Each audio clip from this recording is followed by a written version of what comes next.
Stephen, c'est un développeur qui a compris l'utilité du code uniquement en moyen. Un moyen de gagner de l'argent avec un TJM qui est allé jusqu'à 1600 euros par jour ou un SaaS créé en un week-end revendu à 25 000 dollars. Tout ça en visitant des dizaines de pays en voyageant pendant plus de 7 ans. Hello, Stephen.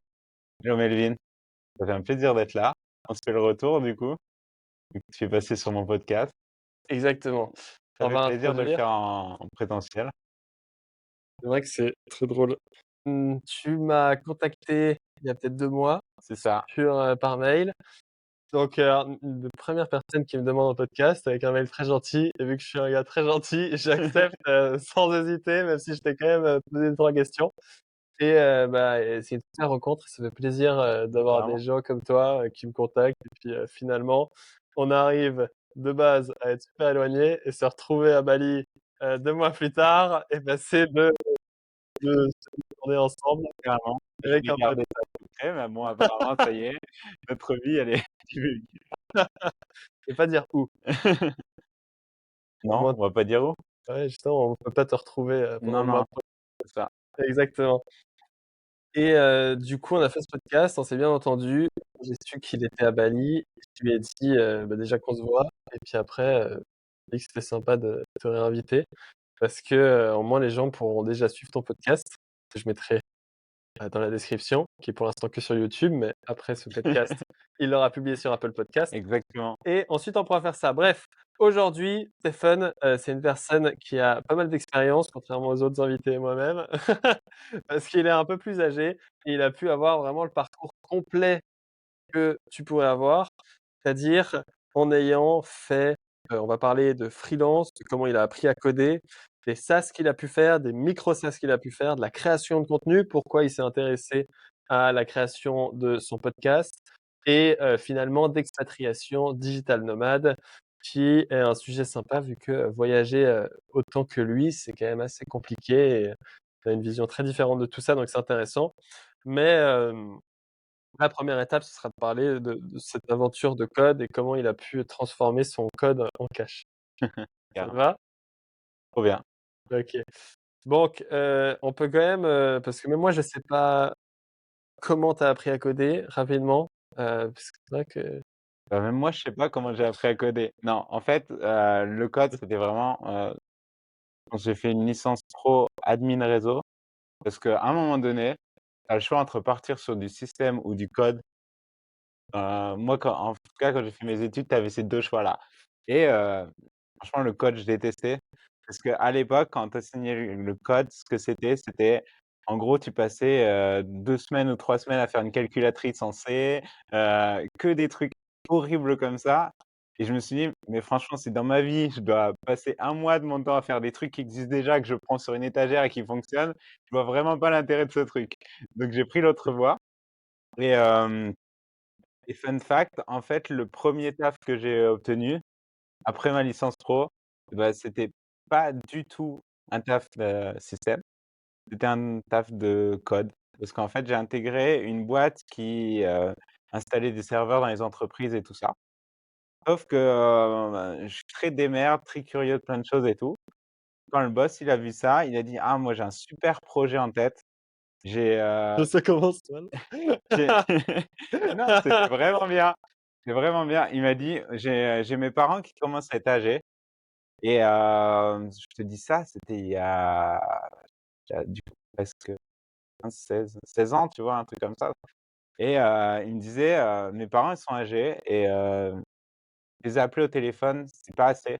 J'aimerais pouvoir leur partager des photos, j'aimerais pouvoir faire de la visio avec eux» et il m'a dit: «Moi, ce que je veux, c'est, je veux un boîtier». On vendait des, dans cette boîte-là, il y avait, tout un truc qui existait, c'était des serveurs où en fait les employés, ils avaient qu'un espèce de mini PC pas cher et tout était déporté en remote sur le serveur, tu vois? Donc ils pouvaient payer des boîtiers vraiment pas chers comme poste de travail. Il disait: «Moi j'ai ces boîtiers-là et je rêve d'en avoir que je peux mettre sur, les télés des personnes âgées et que moi depuis un site internet, je puisse les appeler et tout ça». Et donc mon premier taf, ça a été de me dire: «Tiens», il m'a donné le boîtier, il m'a dit: «Voilà, tu as un budget et faut qu'on arrive à faire un outil de communication pour les personnes âgées avec ça». Ça s'appelait Allobox TV. Et je crois qu'on retrouve encore une vidéo d'ailleurs sur YouTube de De ça, toi? du produit en tout cas. Et du coup, bah, toute l'idée, c'est que moi, on m'a filé cette boîte, donc la partie, je commençais à faire ce que je savais le mieux faire à l'époque. Je compile un Linux, parce qu'à l'époque, tu étais obligé de faire ça pour qu'il marche sur le matos et tout. Et bah, après, arrivé le moment où, bah, comment on fait pour pouvoir appeler quoi, tu vois? Et c'était la grande époque de Flash, donc le premier langage de programmation que j'ai fait, c'est en Flash. J'ai installé Flash sur cette box, j'ai fait un site en Flash et en fait, tu te connectais, tu pouvais appeler le boîtier du coup qui sonnait et j'avais fait fabriquer une télécommande avec des gros boutons à couleur et quand tu appuyais, ça simulait des touches clavier que Flash écoutait pour décrocher, pour faire des actions et tout ça. Donc eux, ils avaient sur leur télé, du coup bouton, ils appuyaient sur le bouton A rouge, rond et ça décrochait ou vert, ça décrochait, rouge, ça raccrochait et tu pouvais leur balancer des photos, des petits jeux, des messages. C'était c'était plutôt cool et c'est pour ça que j'ai appris à coder, en fait, parce que j'en ai eu besoin, en fait. Ça a marché, ce projet? Alors, on a eu pas mal de financement pour ça, on a équipé pas mal de maisons de retraite et à un moment donné, j'ai passé 2 mois à faire le tour des maisons de retraite, à aller installer, ouais et voir les papys-mamies pour leur mettre sur leur télé et tout, donc c'était vraiment très cool parce que c'est la première fois que je me suis rendu compte que le code, en fait, ça pouvait servir à quelque chose alors que tout ce qu'on m'apprenait à l'école, ça servait à rien, quoi. Ça existait déjà alors que là, c'est vraiment il y avait un truc que je C'était pouvais pas incroyable. faire. Ça répondait à un vrai Tu avais besoin quel et âge tout. là? C'était en quelle année? Je pense que j'avais 20 ans, comme ça. Ouais, c'est ça. Alors par contre, j'étais payé, rien du tout, une misère, je sais plus, mais je devais gagner, 1 600 € par mois, tu vois? Et je faisais 1 des heures 600 € il y a 13 ans, ça je faisais des ça a pas la même valeur je que faisais maintenant. des heures de folie parce que, je me rappelle mes journées, je partais jamais avant minuit de là et à la fin, on était 2 dessus et je me rappelle toujours de cette image où à 11 heures du soir, tu avais le PDG qui arrivait avec des bonbons et il nous dopait aux bonbons pour qu'on ait même pas le temps de manger, quoi, tu vois? Et donc c'est une 1re expérience qui est à la fois code et entrepreneuriale, tu vois? Et toi, tu penses, chez toi avec cette motivation, ça vient d'où? Comment ça se matérialise? Heu, bah, je dirais que, j'ai toujours été comme ça. En fait, mon père, je vais donner une image. Quand il m'a appris à nager, par exemple, il m'a jeté dans la grande piscine où il y avait papier, il m'a dit: «Maintenant tu vas apprendre à nager, sinon tu coules» et en fait, mon apprentissage, ça a toujours été comme ça. Genre, il m'emmenait dans la forêt et il me disait: «Maintenant, fais-nous rentrer à la maison, quoi. Débrouille-toi, trouve-toi» et tous et j'étais dans une ferme, donc il fallait tout savoir faire, quoi. Je conduisais, super tôt, je me Ouais, démerdais. tu as été à l'inverse en fait de la génération de maintenant. En fait, c'est ça, même quand j'ai acheté des maisons pour les rénover, j'avais jamais fait ça. J'ai commencé par abattre, les 3 murs tout autour et je me suis dit: «Bah, maintenant, il faut que j'arrive à en faire quelque chose». En fait, jamais dans ma tête, je me dis que c'est pas possible, en fait. Je suis un peu bourrin, je vais faire le truc et je vais toujours te dire «oui» et puis après je vais être là en mode: «OK, maintenant, il faut que je trouve une solution». Je pense que c'est ça qu'il a détecté. C'est que tout le monde lui disait, «Ah alors attends, faire un boîtier comme ça va coûter, 200 000 € de conception, machin, plus machin et tout» et il a dû se dire: «Là, le mec là, le petit jeune là, il a l'air tellement démerde, je vais lui filer ça, des bonbons et il va me sortir un truc, quoi» et ça marchait, quoi. Ouais, c'est intéressant comme vision, c'est un peu le ça me fait penser, beaucoup de devs en freelance où ils reçoivent un truc puis ils disent: «Non mais ça va pas être possible, il va falloir, 30 heures, 30 mois pour faire ça, c'est pas possible». Puis des fois tu as des gars qui arrivent et qui disent: «Non mais moi je te le fais en 2 mois» et du coup tu as envie de parler. Ouais, c'est ça, Les gens qui pensent que c'est possible, il y a beaucoup de gens qui sont toujours dans la méfiance, dans la négativité, c'est ça. Mais je suis un problème solver, en fait. Je pense que c'est plutôt ça, en fait, qui m'a caractérisé tout le temps, c'est que Est-ce que je c'est pas un développeur, un problem solver? peut-être, Pour bah, moi, un développeur, pour c'est un problem solver. Pour avoir managé pas mal de développeurs, il y en a beaucoup aussi qui sont dans la création de problèmes, tu vois? Dans la surcomplexification Problem des trucs. creator. Ouais, en fait, le truc, je pourrais le faire en 2 jours, mais en fait, il faut suivre tous ces patterns, mettre tous ces tests, mettre tous ces trucs, mettre tous ces machins et à la fin, le truc prend 6 mois alors que tu en avais juste besoin pour une démo client, par exemple, tu vois? Des fois en fait, des fois, c'est pas obligatoire de se dire que tu vas faire de la qualité à 100. Et ça peut être très OK de se dire, «Je vais faire un truc jetable, mais en fait, un proof of concept jetable parce que j'en ai besoin pour, signer un gros contrat, pour, tester un marché, pour» il y a pas de mal, quoi, tu vois? Oui De et la même puis façon même que dans plus loin, hein, c'est ce que j'avais dit il y a pas longtemps. La pire erreur que j'ai faite quand j'ai créé ma plateforme de formation, c'est faire des tests. Parce que je sortais d'entreprise, je me suis dit: «Il faut faire des tests, la vie et cetera». c'est la qualité et puis on est jugé là-dessus, en fait, sinon Non mais les tests, tu es un mauvais développeur. ça m'a fait perdre un temps fou. Parce qu'en fait, ça allait Oui. tellement vite et j'étais sur une nouvelle stack en entreprise, je travaillais sur du Ruby on Rails et là, je fais tout en Next.js et cetera. Donc je rajoute des tests sur des trucs. Tous les mois, mes tests tous les jours, mes tests cassaient parce que je supprimais tout ce qui était là avant, je changeais Mais toute la ouais, logique tous les jours, il y avait tu rien perds tellement vite, et j'ai en fait, tellement une rapidité d'itération folle. Moi, ça. quand je fais des trucs comme ça, je dis: «Mais vous comprenez pas?» et je peux faire tous les meilleurs tests du monde, les plus isomorphiques, tout ce que tu veux, qui s'adaptent à tout sur terre. Quand tu es tout seul, tu itères à une vitesse Ouais, c'est incroyable ça. où chaque test casse, une semaine plus tard Et en et fait, tout est contextuel. Quand tu bosses pour une banque, que, tu es une grosse équipe. Ah là, les tests prennent tout leur sens parce que si tu casses quelque chose que quelqu'un a fait, ça coûte des millions, tu vois? et Et même, moi j'étais dans des boîtes où c'était de la facturation, tout ça, c'est hyper important. Mais, en fait, il y a un truc qui me gêne de plus en plus, c'est que ce côté absolument dogme qu'on doit avoir pour tout, tu sais? Maintenant, pour vraiment tous les choses, genre, tu es un mauvais développeur si, tu checkes pas toutes les cases, mais en fait, il y a des moments où il faut faire comme ça, il y a des moments où il faut faire comme ça. Comme de la même façon que McDo arrive à faire un chiffre d'affaires de fou en vendant des burgers, c'est pas de la grande cuisine et des grands chefs gagnent beaucoup d'argent aussi, tu vois? C'est juste moi c'est juste, ouais, mais non, peut-être moins, mais en tout cas, il y a un marché, un type, il y a un contexte à chaque fois, quoi, c'est tout. ouais, c'est ça le concept. Pour revenir, du coup, c'est quoi tes premiers jobs où tu as commencé à faire, vraiment, de l'argent? Tu m'as dit que tu payé 1 600 du mois, ça a dû te saouler. Alors, il s'est passé un truc drôle. Comme je t'ai dit, après on a été 2 pour la bonne et simple raison, donc je sais plus, je suis pas fort sur les dates, mais je crois que je bosse, 1 an et demi sur le projet, je lance tout, on installe les premières maisons de retraite et là on lève des fonds, pas mal de fonds et le problème de la levée de fonds, c'est que, on nous demande qu'un mec bac+5 ingénieur soit chef de projet.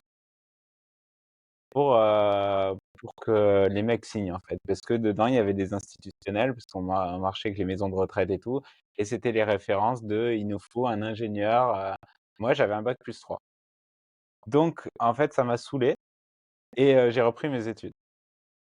Donc là, tu veux lever des fonds, Donc tu as à ce moment-là, réussi, on lève des mais ils fonds. refusent. J'ai un ami enfin, du coup, maintenant, c'est un ami à moi, qui vient en tant qu'ingénieur, qui reprend le truc de chef de projet. On est 2 dessus, mais du coup, c'est lui le maître parce qu'il a un bac+5, tu vois? Et là, ça m'agace un peu d'être dans un truc comme ça et je me dis: «C'est bon, je reprends tout». Donc là, il faut savoir qu'à l'époque, j'avais un emprunt sur ma maison, je bossais comme un taré là-dessus et je reprends une école d'ingénieur en apprentissage et du coup, là, mon salaire tombe à 600. J'ai remboursé 700 de crédit. Donc autant te dire que, bah, j'ai repris mes études. Les premiers mois, j'allais dormir sur le carrelage de de mes potes, d'école d'ingénieur et j'étais le plus vieux. Je crois que j'avais 24 ans à cette époque-là et tu pouvais jusqu'à 25 ans reprendre l'école d'ingénieur et à 24 ans, moi, j'allais dormir sur le sol des mecs de 20 ans, 21 ans, mais par contre, c'était trop cool parce À que 24 ans ça, OK. ouais, à 24 ans, j'ai fait ça et c'était trop cool parce qu'en fait, quand tu reprends tes études alors que tu as bossé avant, tu sais pourquoi tu le fais et tout ce que j'apprenais en fait, l'école d'ingénieur où j'étais, c'était l'école des mines d'Alès. Elle était vraiment trop cool parce qu'on avait que des intervenants extérieurs qui venaient. Donc on avait très peu de profs théoriques à part sur du traitement du signal, des maths, des trucs comme ça. Donc tout le reste, toute la partie informatique et tout, c'était que des mecs en poste ou qui avaient fait des boîtes, tout ça. C'était super passionnant. Ils nous faisaient faire des projets et tout, c'était vraiment trop bien. Changer du de ce que tu faisais avant? Ouais, complètement, ouais, complètement. C'était Donc c'est dire que toi, C'est fou parce que c'est vrai. Est-ce que tu penses que tu le ferais toujours maintenant, genre à ma place, tu vois? Je sais pas, ça me paraît fou de me dire, Bah après ton expérience, de me dire: «Je vais reprendre des études». Ces études, c'est parce que tu t'es fait, maltraiter par l'investisseur, cumuler un bac+5. en fait, à ce moment-là, j'ai commencé à calculer que, je voudrais entreprendre, tu vois? Parce que j'aimais ça et je me suis dit: «Putain, c'est à chaque fois que tu veux lever des fonds, il y a un mec qui dit: "Non, tu peux pas parce que tu as pas un bac+5"». Bah, c'est un truc à résoudre, tu vois? C'est un truc qui s'applique toujours maintenant, tu penses? Non, non, clairement pas. Ça a changé? Ça a changé maintenant, tu as plus ça. Heu, Personne te demande ça, mais en tout cas, On te le heu, demande pas, mais on te juge avec ça quand même. à l'époque, ça se faisait pas mal, quoi et du coup, en plus, pour le coup, tu vois, je suis allé dans une des meilleures écoles d'ingénieurs. Je me rappelle l'été avant, il a fallu, que je fasse des maths, de la physique, parce qu'en licence pro, tu en fais pas en plus et puis,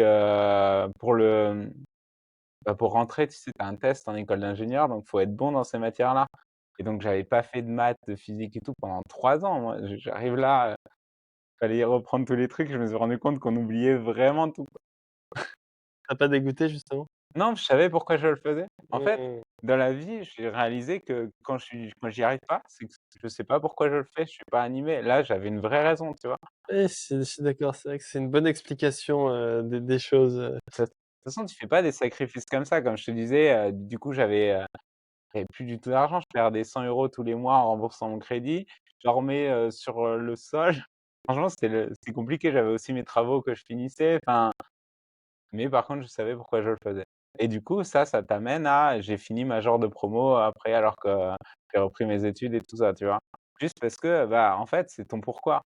et Qu'est-ce de qui te drive? 24 ans à quel âge tu as fait ça? Ouais, bah, 3 ans. Ça c'est vraiment mon angoisse ultime maintenant. Je me dis: «Putain, 3 ans d'études à 24 ans». Déjà, je me mets pas justement à Ouais, c'est un apprentissage, donc déjà, c'est différent. ouais, OK. La dernière année, tu passes, 70 de ton temps en entreprise, donc Ouais, déjà, donc c'est ça fait différent. Juste parce que moi, j'étais en apprentissage, j'ai été en apprentissage et dès que j'ai commencé à perdre le pourquoi, justement, la motivation était plus là, tu vois? complètement, ouais. Je l'ai eu, pendant la majorité du temps, mais dès que tu l'as plus, en fait, tu as l'impression de plus vouloir rien faire et tu te dis: «Mais qu'est-ce que je fais ici?» Mais c'est toujours comme ça dans la vie, études ou quoi que ce soit, au travail ou projet, hein, même projet, hein. Dès que tu sais plus pourquoi tu le fais, tu plus d'intérêt, quoi.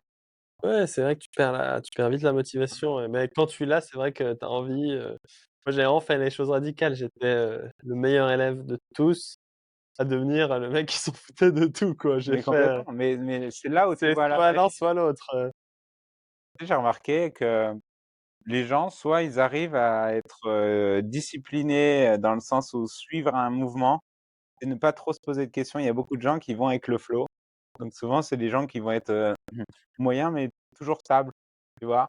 Et souvent les personnes très bonnes, elles peuvent être très bonnes ou un enfer absolu. Suivant si elles sont drivées, elles sont alignées avec ce qu'elles font ou pas du tout, quoi. ouais, c'est vraiment stylé et donc tu as fait jusqu'à tes 27 ans? Ah, c'est fou, je c'est vrai que ça en fait du temps, je savais pas, du coup et à 27 ans, tu as pu enfin lever des fonds? Non, ça s'est pas du tout passé comme ça. Parce qu'en fait, la situation était un peu intenable au milieu. Donc au milieu de mon apprentissage, j'ai changé d'entreprise. J'ai trouvé une entreprise qui était proche de mon école, parce qu'en plus du coup, j'avais pas de logement comme je te disais, donc je dormais sur le sol, c'était compliqué. Et en plus, les box pour les personnes âgées étaient dans un moment plus stable où tout était fait, il fallait déployer, il fallait machin, donc c'était moins intéressant, tu vois? Donc j'ai switché pour une autre entreprise qui était proche et en plus que c'était la question et du coup dans cette ana en fait, ce qui s'est toujours passé dans ma vie, c'est qu'à chaque fois que je suis allé dans une entreprise, on m'a soit créé des postes pour moi, soit on m'a fait monter à des vitesses absolues, quoi. Donc je j'avais pas vraiment envie de me barrer parce que j'étais comme un entrepreneur dans l'entreprise, Un tu vois? entrepreneur. Ouais, un entrepreneur. Donc en fait, j'avais vraiment cette capacité d'évoluer beaucoup, donc c'était vraiment intéressant et toujours on me mettait sur des projets ou sur une partie architecture pour sortir des architectures avancées pour les trucs à la suite et tout ça, donc c'était hyper intéressant. OK Donc et donc cette deuxième boîte, c'est là où tu as pu faire ça en étant toujours en ouais, alternance? donc cette deuxième boîte, je commence, donc là, au début, je me dis: «OK, bah, je suis obligé de toute façon, je vais finir en alternance, l'école, ça c'est bien, je voulais mon bac+5». et puis au final, ça se passe trop bien. Je finis ça et on me propose un poste, d'architecte. Donc l'architecte, c'était hyper intéressant, parce qu'en gros, j'étais pas du tout sur des produits, j'étais pas du tout drivé par des problématiques clients et tout. Mon rôle, c'était juste d'imaginer, tous les trucs cool que pouvait faire la boîte après, en termes de tech pour être, en avance de phase et avoir des trucs sympas, quoi, pour tous les sujets. Donc c'était vraiment intéressant. Donc j'ai fait ça, je suis resté 1 an après mon apprentissage. Après ça, j'ai fait quoi après? Après je suis allé dans une autre boîte, toujours pareil parce qu'on m'a proposé un truc intéressant dans la boîte, comme une start-up dans la boîte. Donc en vrai, toujours à me dire quand tu faut savoir pourquoi tu fais les choses et à l'époque, le côté entrepreneur, je le faisais pas pour devenir riche, je le faisais parce que ça m'éclatait de créer quelque chose et quand tu peux le faire comme ça dans une boîte, l'avantage, c'est que tu as des ressources, que ça soit financier, que ça soit tu as des clients, tu peux tester tout de suite ton marché sans faire de marketing toi-même. Tu as du savoir aussi autour que tu peux avoir, tu as une légitimité, tu as plein de choses comme ça, qui sont super intéressantes du coup quand tu te lances parce que c'est un accélérateur. Si tu le fais toi-même dans ton coin, bah, il faut que tu ailles lever des fonds. Donc pendant ce temps-là, tu es défocus sur autre chose, machin. C'est des choses que j'aimais pas faire, tu vois? Lever des fonds, vendre, machin. Donc Comment tu as trouvé les opportunités de ces trucs intrapreneurs? Tu penses que tu les as tirés naturellement? ouais, j'ai jamais cherché en fait. J'ai J'ai vra l'impression. j'ai vraiment jamais cherché. En fait, c'est plutôt, Après, c'est dans la manière d'être. C'est vrai que moi, je me rappelle, la majorité des gens avec qui, tu travailles, ils sont beaucoup en mode, 9 to 5, ils s'en foutent, ils ont surtout pas envie d'avoir un meeting qui dure trop longtemps, c'est ça, tandis que je pense que pour avoir des opportunités, il faut souvent montrer que c'est toujours plus, tu es là à tous c'est les ça, trucs, il y a un truc que tu peux faire, si tu reviens le lendemain matin, tu as fait un MVP, tu es en mode, et c'est même pas, tu vois, c'est même pas pour obtenir quelque chose. C'est juste que, soit j'aime ce que ouais, je fais. c'était ta nature de Ouais, c'est travailler plus, mais tu complètement. travaillais du coup plus que tes collègues, je Ouais, pense. complètement. Mais parce que j'adore et à l'époque, je faisais ça et j'avais racheté une autre maison que, la nuit, je faisais des travaux et mes journées étaient folles. Je rentrais à 9 heures le soir, j'enchaînais avec des travaux jusqu'à 3 heures du mat, je me levais à 6 heures pour aller bosser. J'en ai fait Puisque tu avais acheté une maison pour investir? non, une maison pour habiter. Ah ouais, Ouais, ouais, mais pareil, comme je te dis, pour moi, rien n'est impossible. Je voulais une piscine. Ils ont commencé à c'était une maison mitoyenne, ça veut dire que tu as pas d'accès au terrain derrière. Donc les mecs ont commencé à me dire: «Bah, la piscine va coûter très, très cher parce que, on peut pas venir creuser, donc il faut une grue pour aller poser une pelleteuse de l'autre côté et puis évacuer de la terre, parce que ça fait beaucoup de terre quand tu fais le trou». Bref, ça va coûter très, très cher, j'avais pas le budget. Bah, j'ai dit: «OK, je paye pour que, vous passiez la grue». Donc m'ont fait le trou, ils m'ont fait un tas de terre de qui avait 30 m3, donc ça fait un tas, on s'imagine même pas, tu vois? C'est plus gros que la pièce, c'est plus gros que la pièce? ouais, en termes de volume, ouais et par contre, j'ai dit: «Je sortirai la terre» et ça m'a pris 4 mois où tous les jours, j'étais avec ma pelle, ma pioche et je passais à travers ma maison avec des brouettes pour aller vider la terre de l'autre côté. Mais à aucun moment au début, je me suis dit que ça allait être la merde et que ça allait être comme ça. Puis après, une fois que c'était dedans, je me suis dit: «Bah, maintenant, faut le faire». Tu l'as fait ta piscine, j'avais le pourquoi, quoi. Tu avais ta piscine après? Ouais, j'avais une Il piscine. faisait chaud ou pas? Ouais, Tu habitais où? c'est le sud de la France, Ah très oui, cool. parce que je me suis dit, tu fais ça n'importe où autre que le sud de la France, tu la vois jamais ta piscine. Non, à côté de Montpellier. Du coup, la première année, je me suis mis un défi, c'était tous les jours de l'année aller me baigner. Même en plein hiver, même un jour où il y avait de la neige.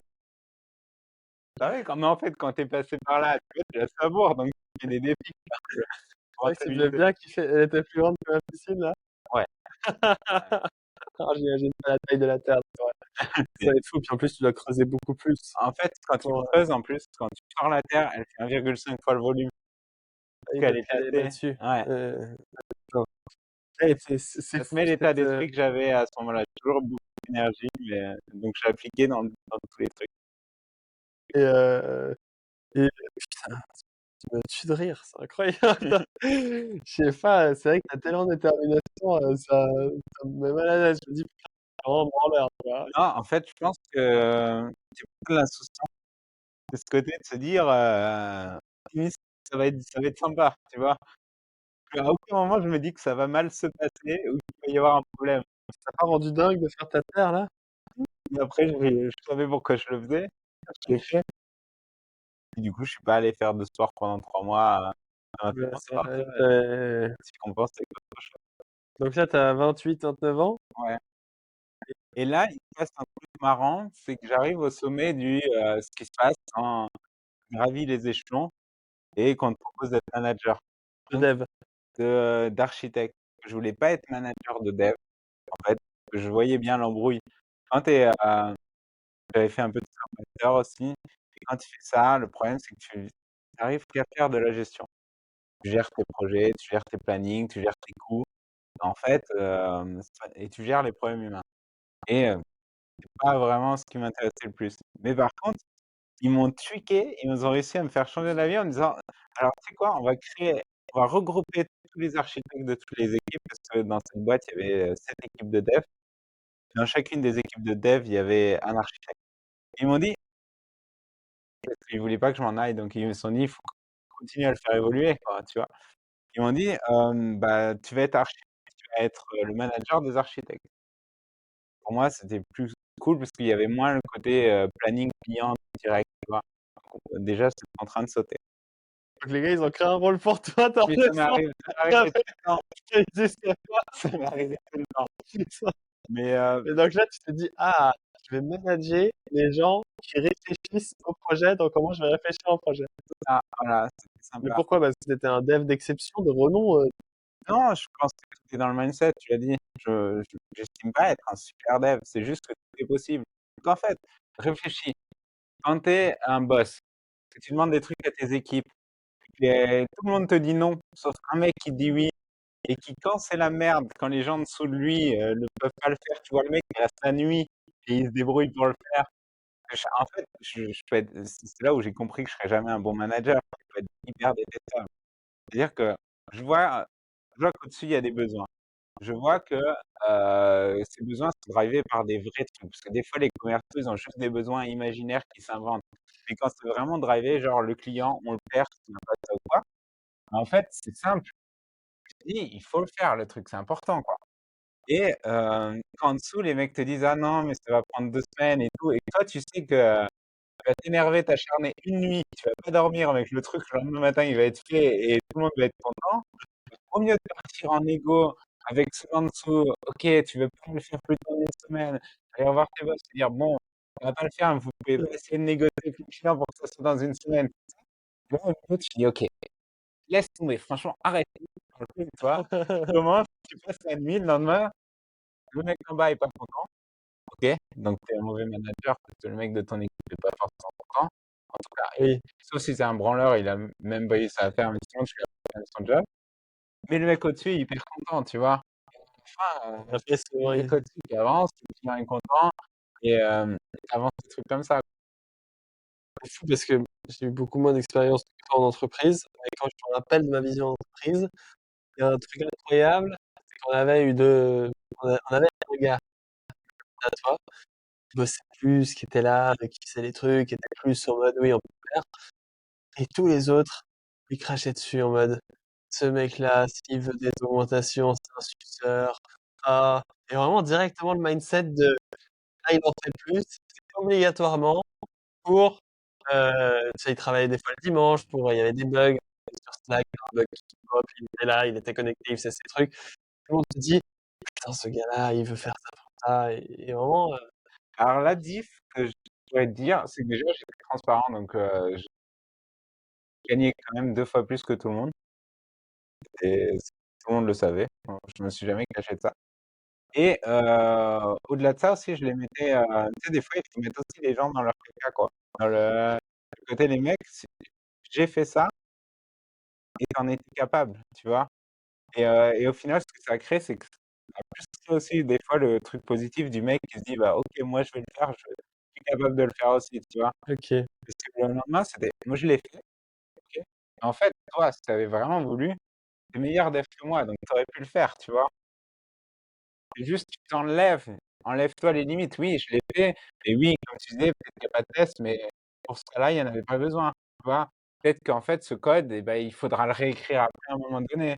Mais la problématique de l'instant était répondue. Ouais, non, mais je suis d'accord.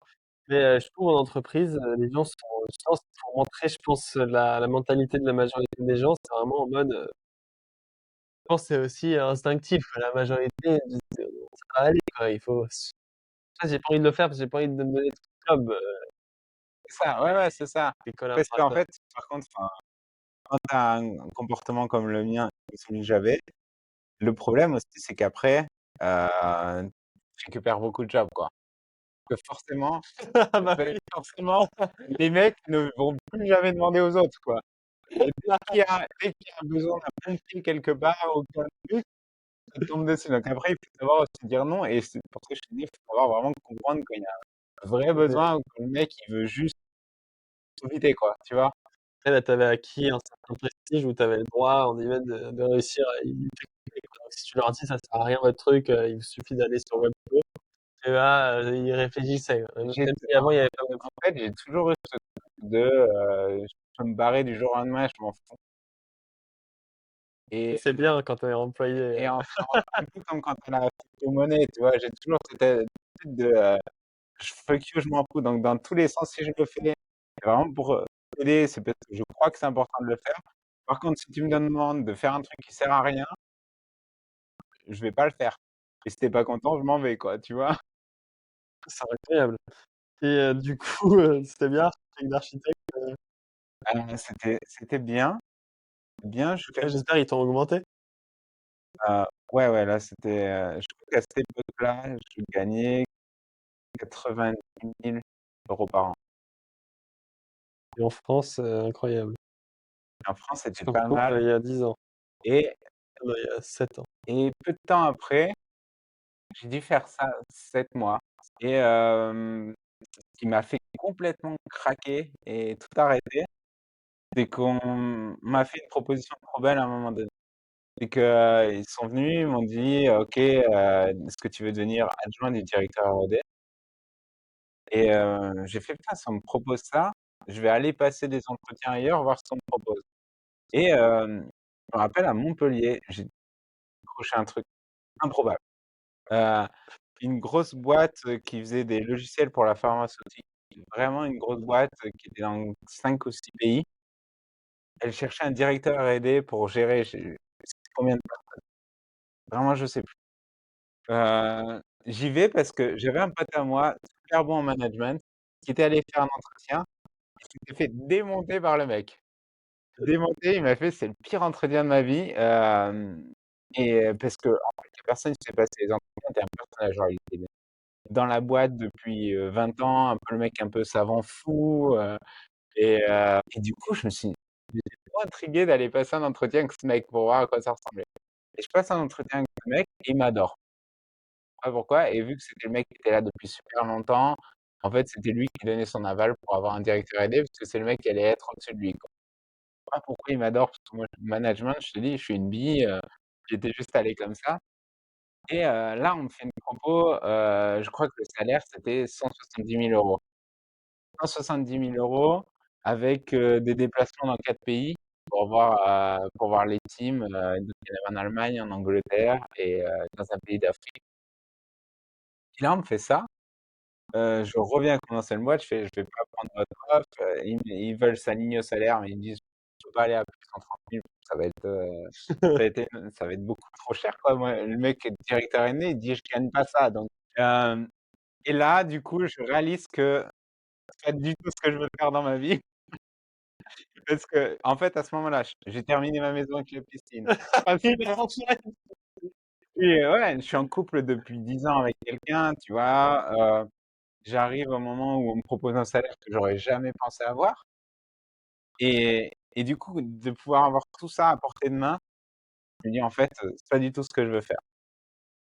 Donc en fait, je vais voir tout le monde, je dis: «Non». Donc je refuse, ce poste.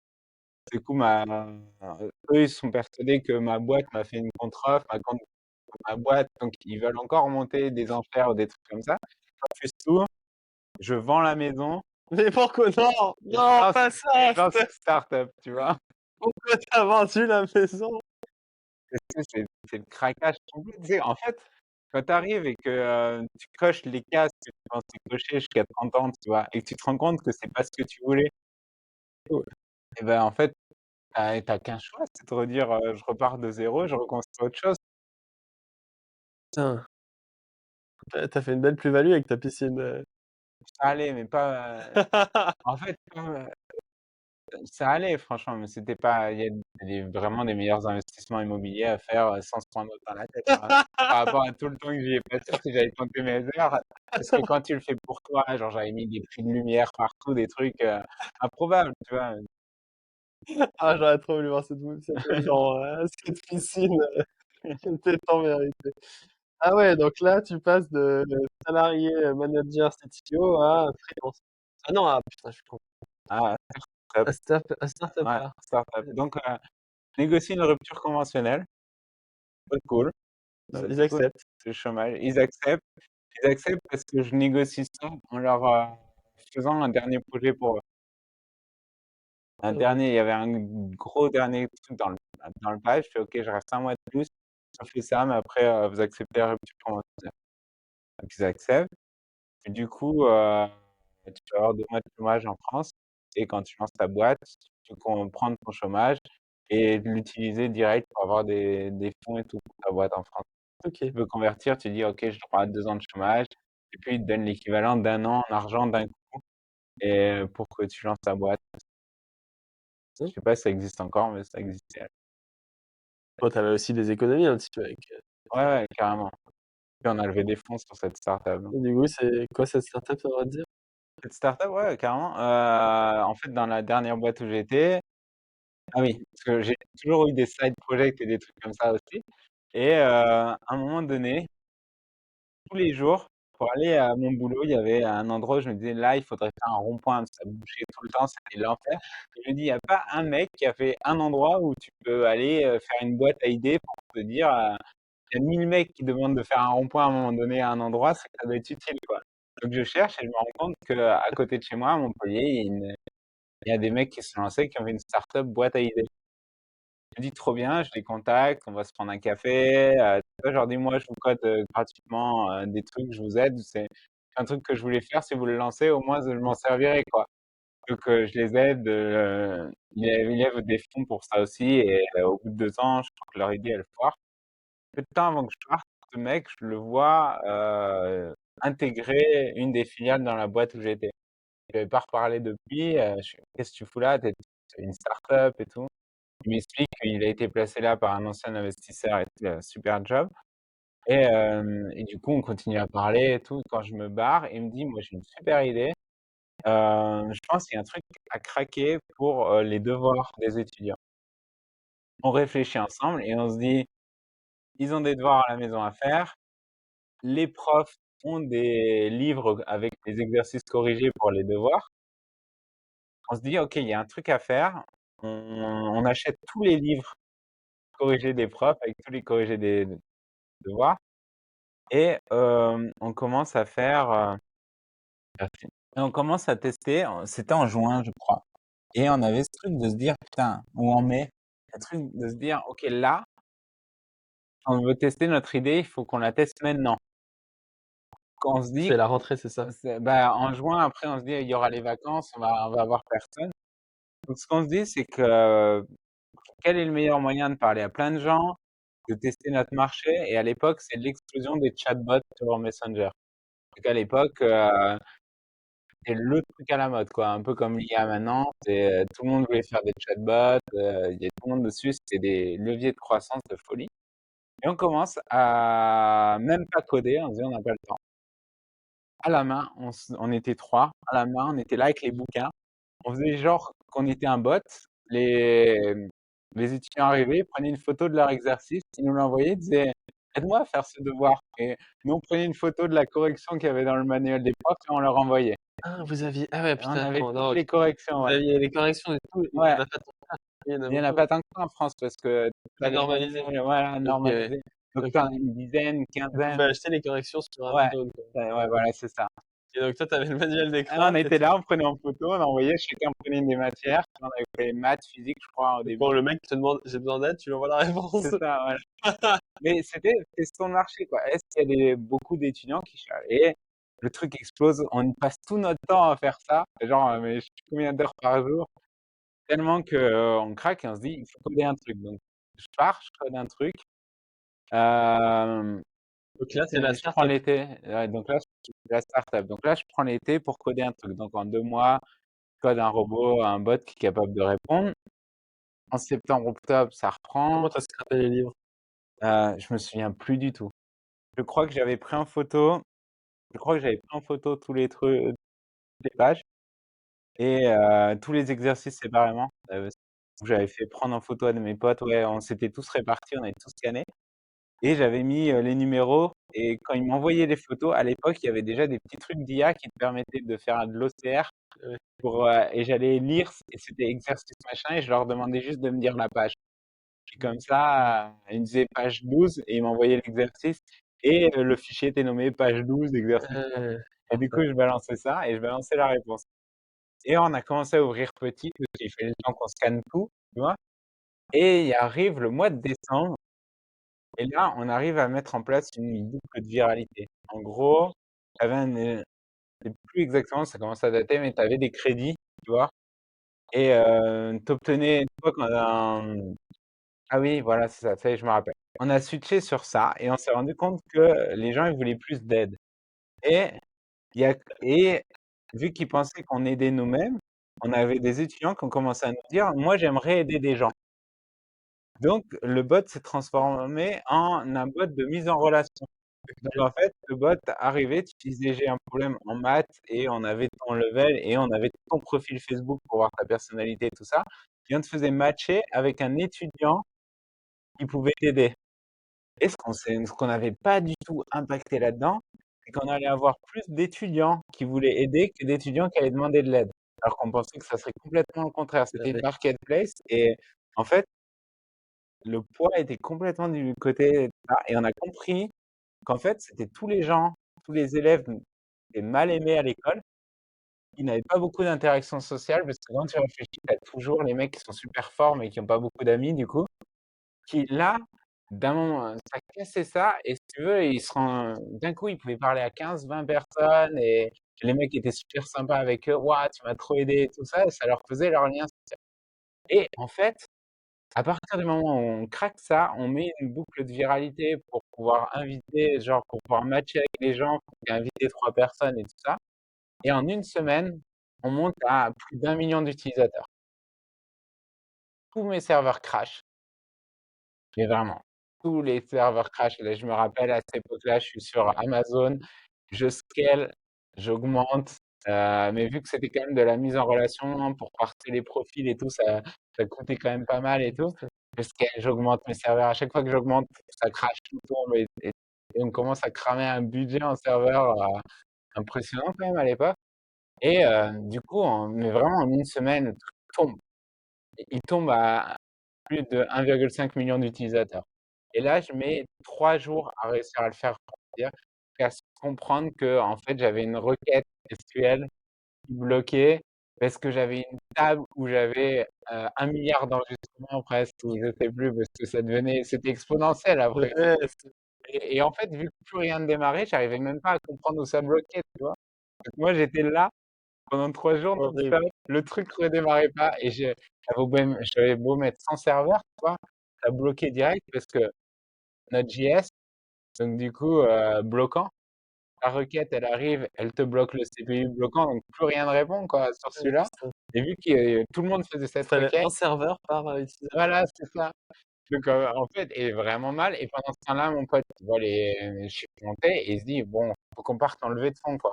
Donc lui, moi je me démerde sur la côté technique, lui il part en levée de fonds, on intègre The Family, on lève, je crois, en tout entre 600 et 700 000 €. Ça se passe comment l'intégration The Family? Bah, super rapide parce que quand tu as trouvé un market fit comme ça et que tu montres qu'en une semaine, tu as une croissance d'1,5 million, forcément ça passe super bien. Donc The Family, eux, ils investissent, c'est ça? The Family te prennent 5 de tes parts de la boîte et te font des contacts avec des investisseurs pour des réseaux, tout ça. Et là, on a Oussama à l'époque, et là, il faut lever, là, avec des chiffres pareils, il faut lever 3 millions et tout ça.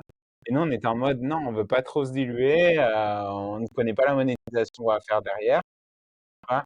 Parce qu'en fait, plus tu as une valorisation élevée aussi quand tu es une start-up, plus il faut que tu revendes ta boîte super cher pour qu'il te reste quelque chose.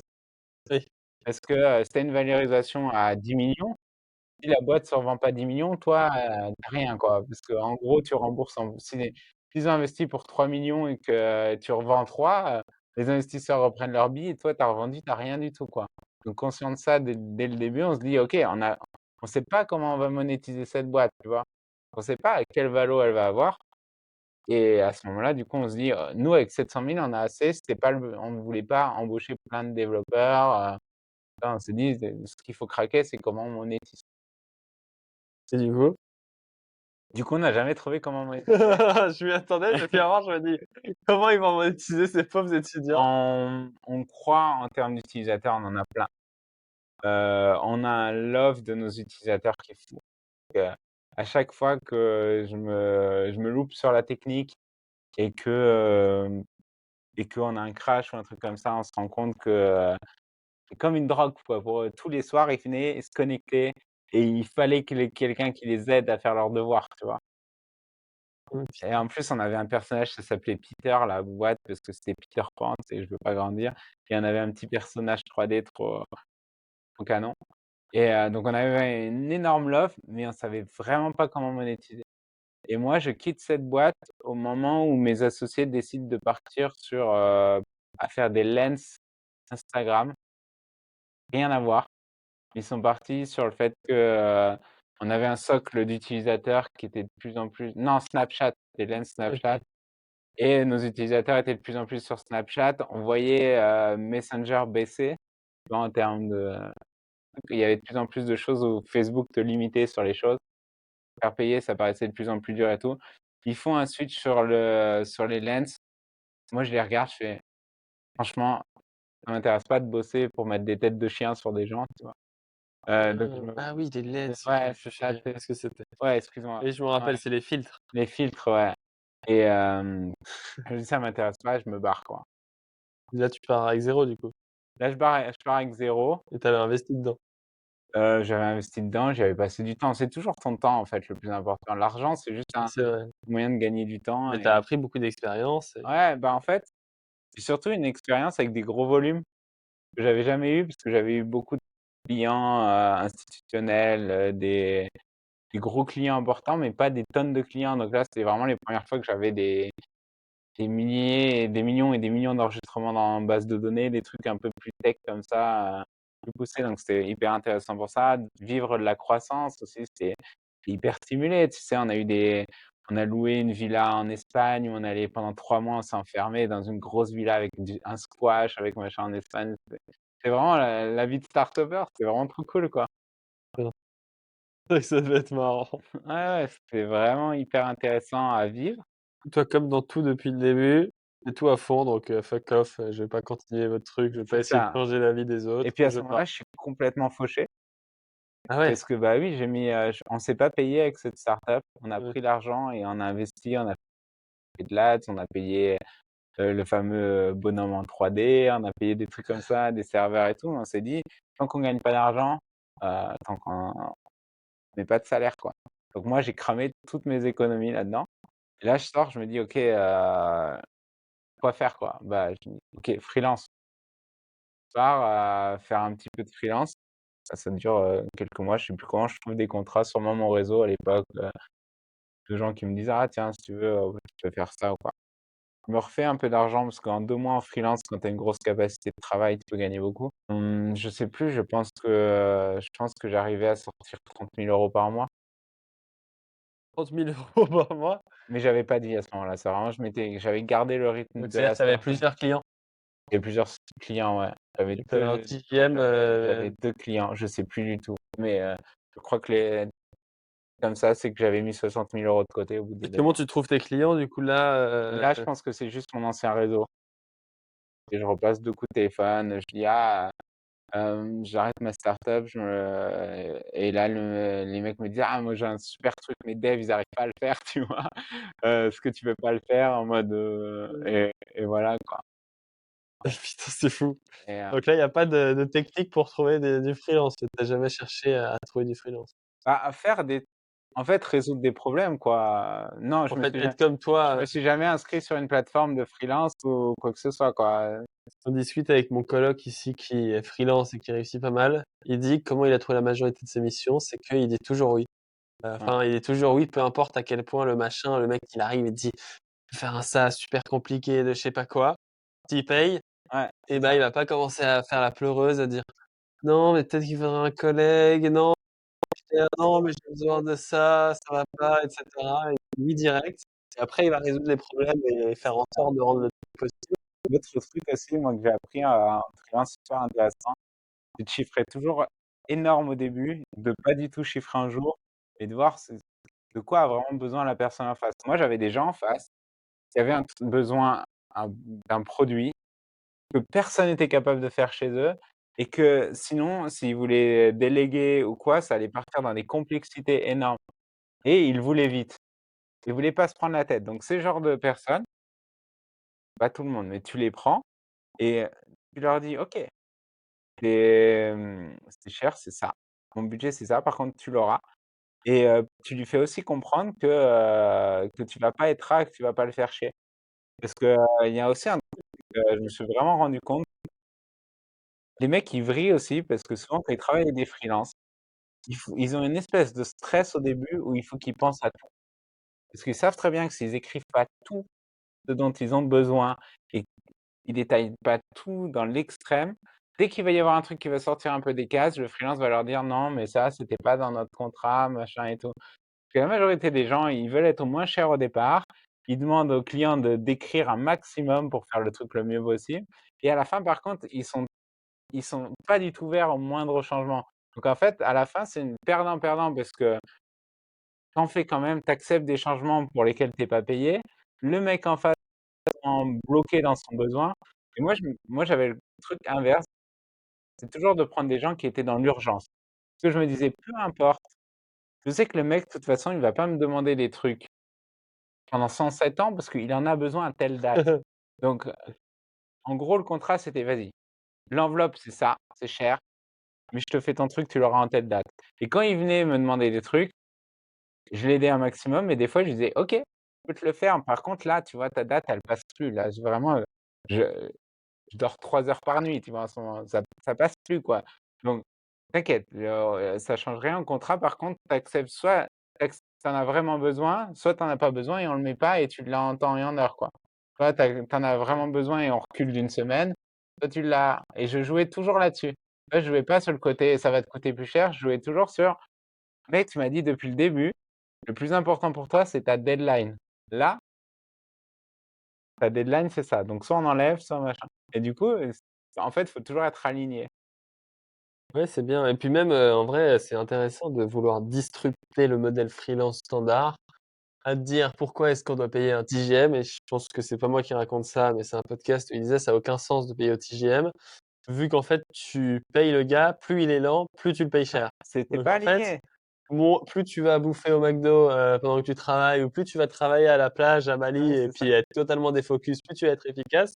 Alors que si tu essaies de négocier, donc c'est intéressant d'essayer de trouver des projets, de dire: «Bah, moi le TJM il peut les faire, mettre Mmh. et je vais me faire payer X pour, Ouais et ce projet en X temps». en fait, en plus, quand tu es au TGM, ce qui se passe, c'est que tu passes du temps à reporter, à justifier ce que tu as fait chaque jour.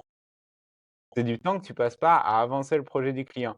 Le client se sent dans l'obligation de contrôler ce que tu fais, tu vois? Et après, du coup, lui, il est bloqué pour quand il demande quelque chose parce qu'il voit les TGM enfin les jours le nombre de jours augmenter. Heu, En fait, j'ai moi, en tout cas dans ma façon de fonctionner, ça marche pas.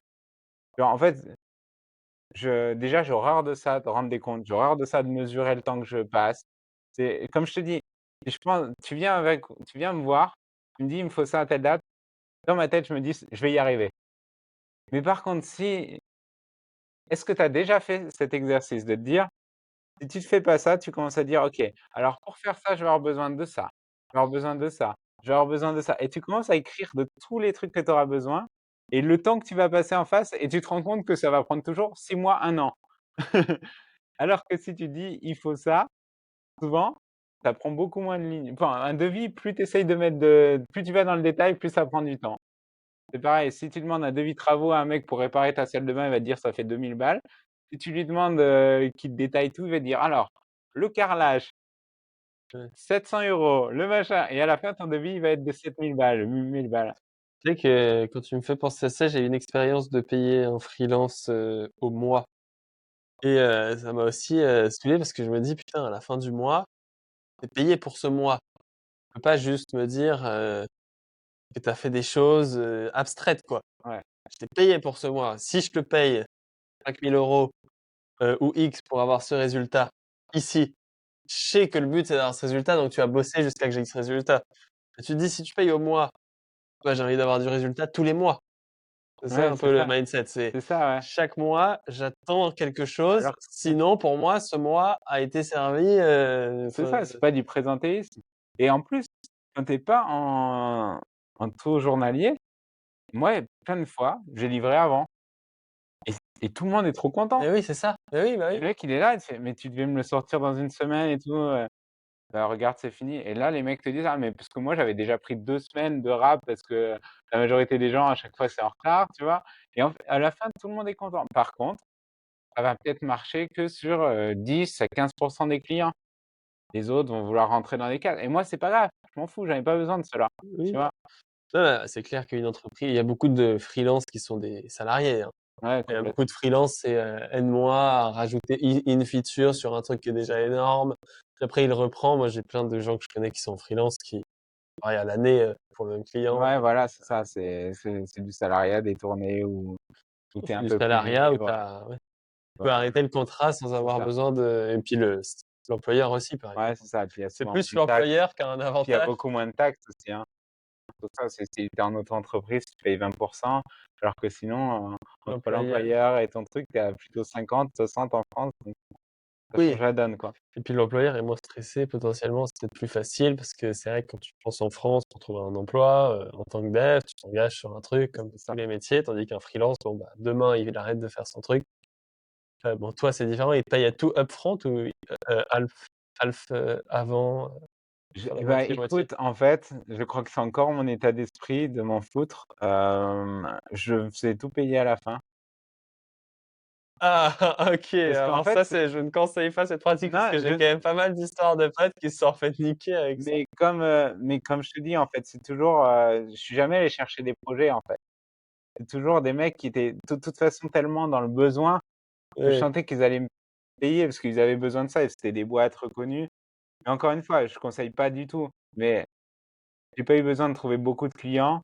C'est mon côté, j'ai pas envie de me faire chier avec l'administratif, donc rien que de demander des préfactures et des prépaiements et tout ça, ça m'emmerde en fait, tu vois? tu ouais, c'est vrai que c'est dangereux.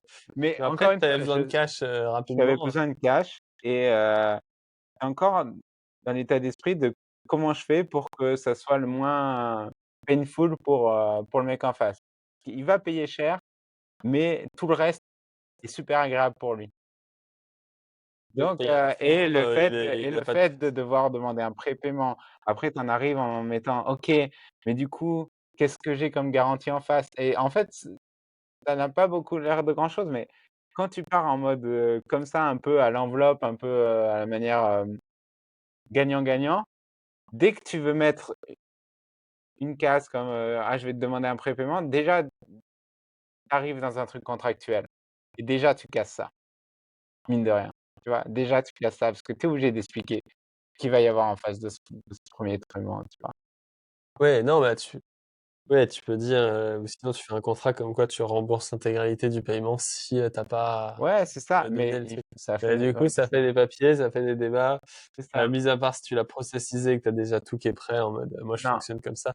Mais c'est vrai que ça me ferait peur de travailler, pendant, je sais plus qui c'est qui m'a raconté ça, mais j'ai un pote qui a travaillé pendant 3 mois pour une entreprise en mode: «Ah oui, mais tu auras des parts, tu auras je sais pas quoi» et puis à la fin il a rien ouais, après moi je connaissais des mecs en oui. face, À chaque fois, c'était des mecs, solides et j'avais analysé que leurs besoins en fait, c'était plus vital pour eux d'avoir ce que je faisais que le paiement en soi, tu vois?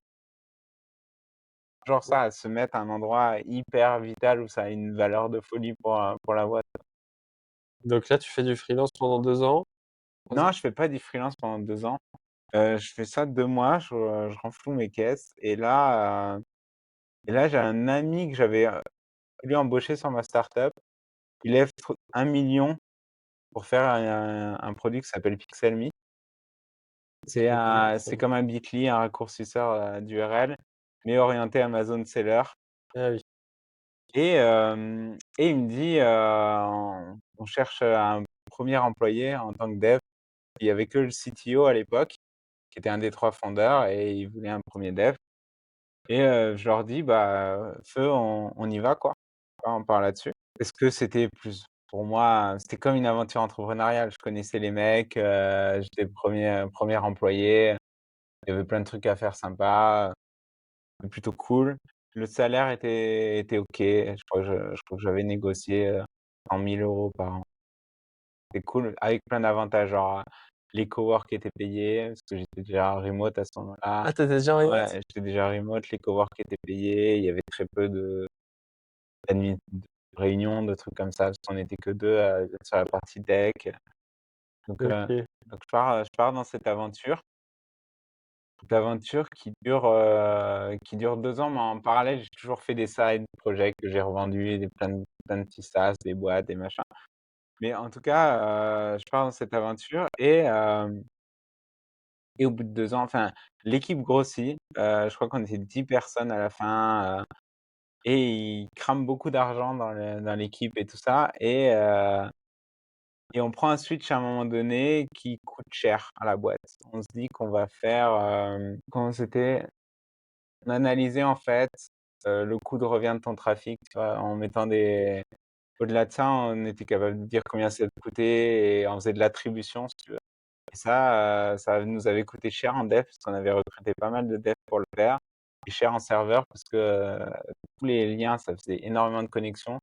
Faire de l'attribution, ça coûtait cher et on se loupe complètement. Enfin, ils crament beaucoup de budget là-dedans et le marché s'ouvre pas.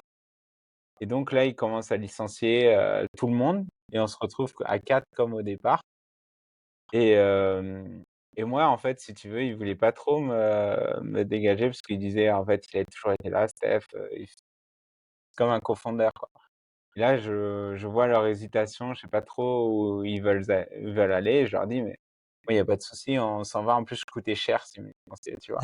Et «Il y a pas de problème, je m'en vais, quoi». Je m'en vais, plus ce que je fais du tout pendant cette période-là. Donc là, ils Et je revendent la boîte, non? Non, non, là, ils sont sur la boîte, mais ils sont retombés à 3. Ah ouais, OK. Je pars, moi, Pour je aller fais plus vite là, sur la fin. ouais, ouais, carrément, ça va aider, ouais. Donc là, je pars, bref, je fais du freelance et je reviens un an après pour aider un des cofondateurs à revendre cette boîte. Ah ouais, voilà. Voilà, c'est ça. Et du coup, depuis, maintenant, je me suis associé avec lui, on fait des SaaS ensemble et Ah donc tu es pote avec ce gars-là? ouais, c'est ça. C'est le tech? Ou c'est le Non, marketeur? c'est pas c'était le marketing, le mec product. Donc lui, tu es resté en contact Ouais, avec maintenant, lui c'est mon binôme de cœur et sur les donc juste en 5 minutes, qu'est-ce que tu fais actuellement, si tu as le droit de dire? là, actuellement, on a un tracker d'email. Donc c'est un produit hyper simple, une feature, un produit qu'on a récupéré qui était gratuit avec 500 000 utilisateurs en base, 100 000 utilisateurs, mensuels et notre but, c'est de le transformer en SaaS payant. En fait, on a Hunter qui nous a donné une partie des parts de ce produit, qui nous a dit: «Maintenant, j'ai ce produit gratuit, j'en fais rien, faites-en quelque chose». Et donc notre but, ça s'appelle Mail Tracker, le produit. Email Hunter, c'est pour trouver Hunter, c'est des pour trouver des emails. Donc si tu veux, eux sur LinkedIn? ouais, non, pas sur LinkedIn, juste pour trouver des emails. Tu arrives, tu mets, le nom de la personne, la boîte et ça te trouve les emails. Ça peut te trouver aussi toutes les personnes dans une boîte et cetera et cetera. Donc eux, Et ils quand avaient tu veux un faire de outil la gratuit prospection pour attirer des gens sur leur outil voilà, payant c'est ça, qui et il marchait tellement bien qu'en qu'ils fait, ils se sont dit un jour, «On a ça, on n'arrive pas à transférer les clients de cet outil gratuit à l'outil ah, payant. mais par contre cet outil, on doit pouvoir en faire quelque chose. Par contre, on veut pas se défocus et ils ont vu ce qu'on a fait par le passé, ils nous l'ont donné, ils ont dit: Comment «Maintenant». tu les connaissais? Bah, c'est mon pote du coup qui les Ouais. connaissait bien, voilà. Déjà bossé pas mal avec eux parce qu'il avait fait pas mal de choses avant et ils nous le donnent et depuis notre jeu, c'est d'arriver à faire monter le MRR, donc les revenus par mois de ce produit. On est parti de zéro, donc c'est quelque chose de spécial quand tu as un produit qui existe depuis 2 ans, qui est gratuit, d'arriver à faire payer sans mettre de features en plus. Parce qu'on s'est vite rendu compte qu'en fait, malheureusement pour moi, c'est pas la feature qui allait driver, la croissance du revenu sur ce produit. Tu sais, quand tu es dev, tu penses toujours que tu es toujours à une feature, à ajouter un truc qui va faire que tous les gens vont venir, ils vont tous payer cher et ils vont adorer ton produit. Et ben, mon expérience par le passé fait que c'est plutôt pas ça.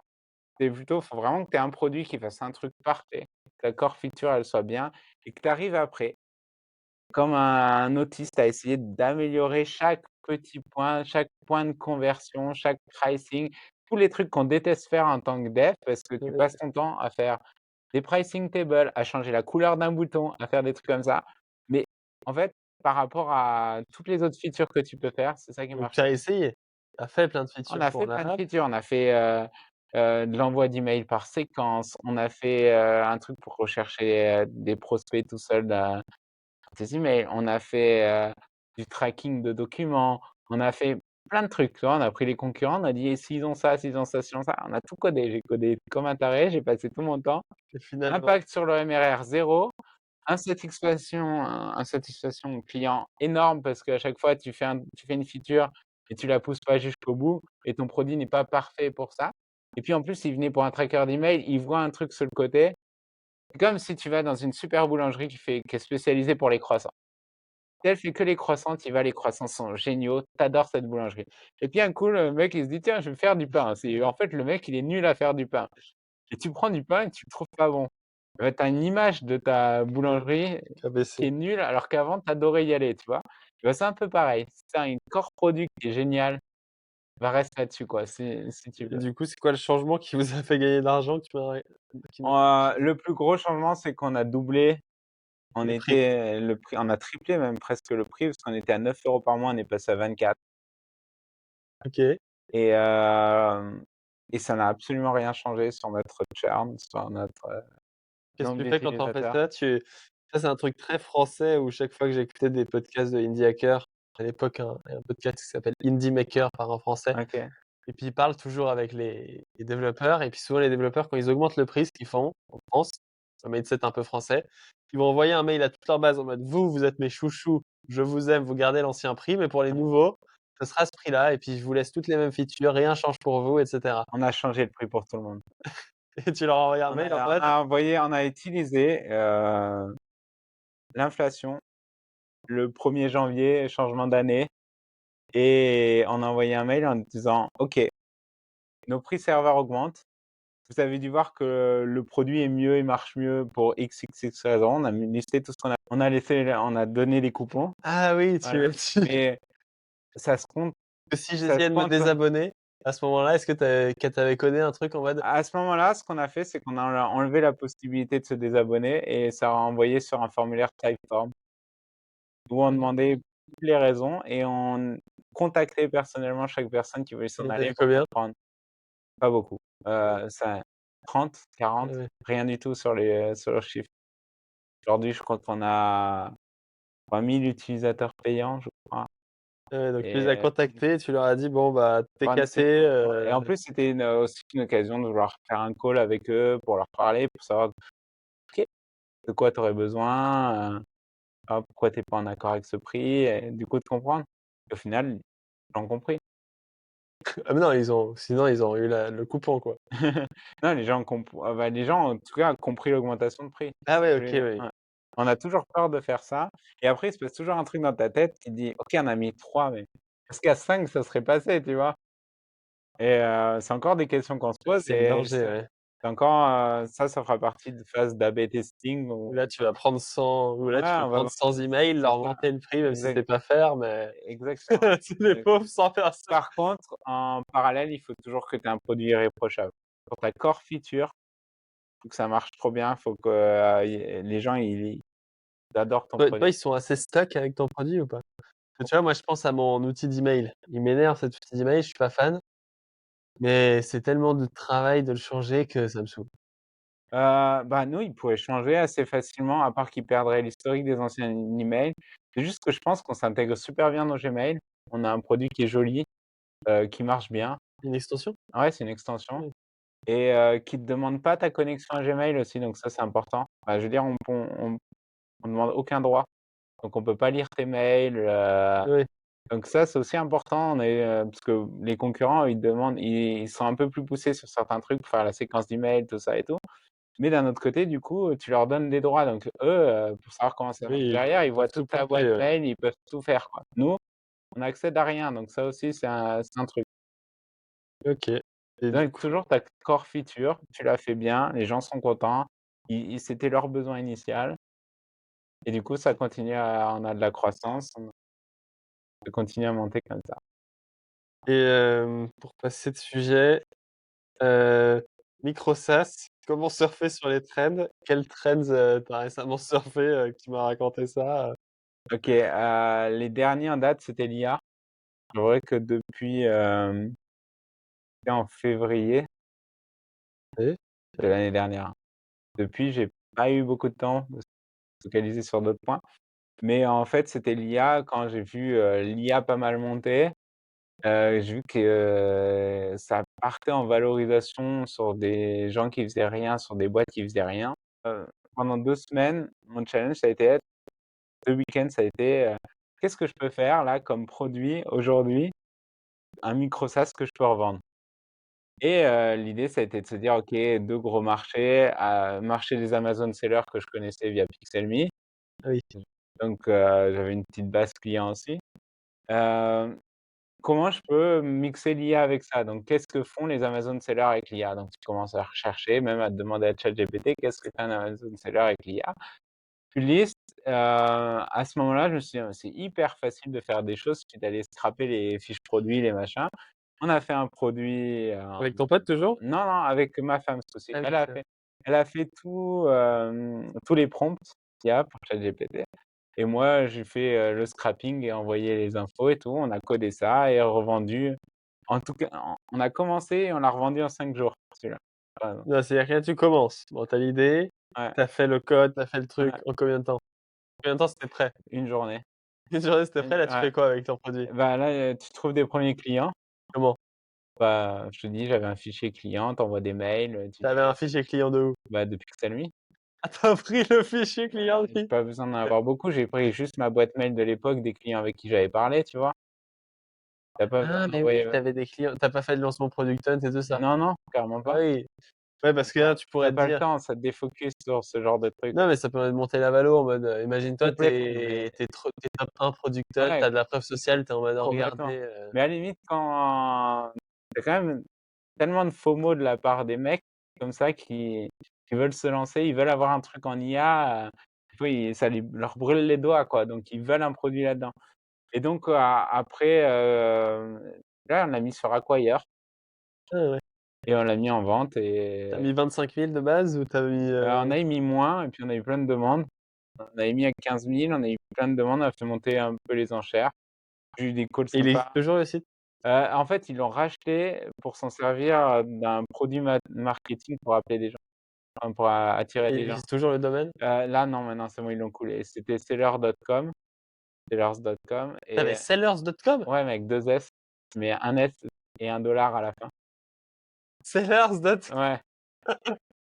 Et oui, parce que c'était pour les Amazon sellers et ils s'en sont servis pour un produit Apple, c'est une boîte indienne qui l'a racheté celui-là et l'autre, on a fait la même chose avec, YouTuber.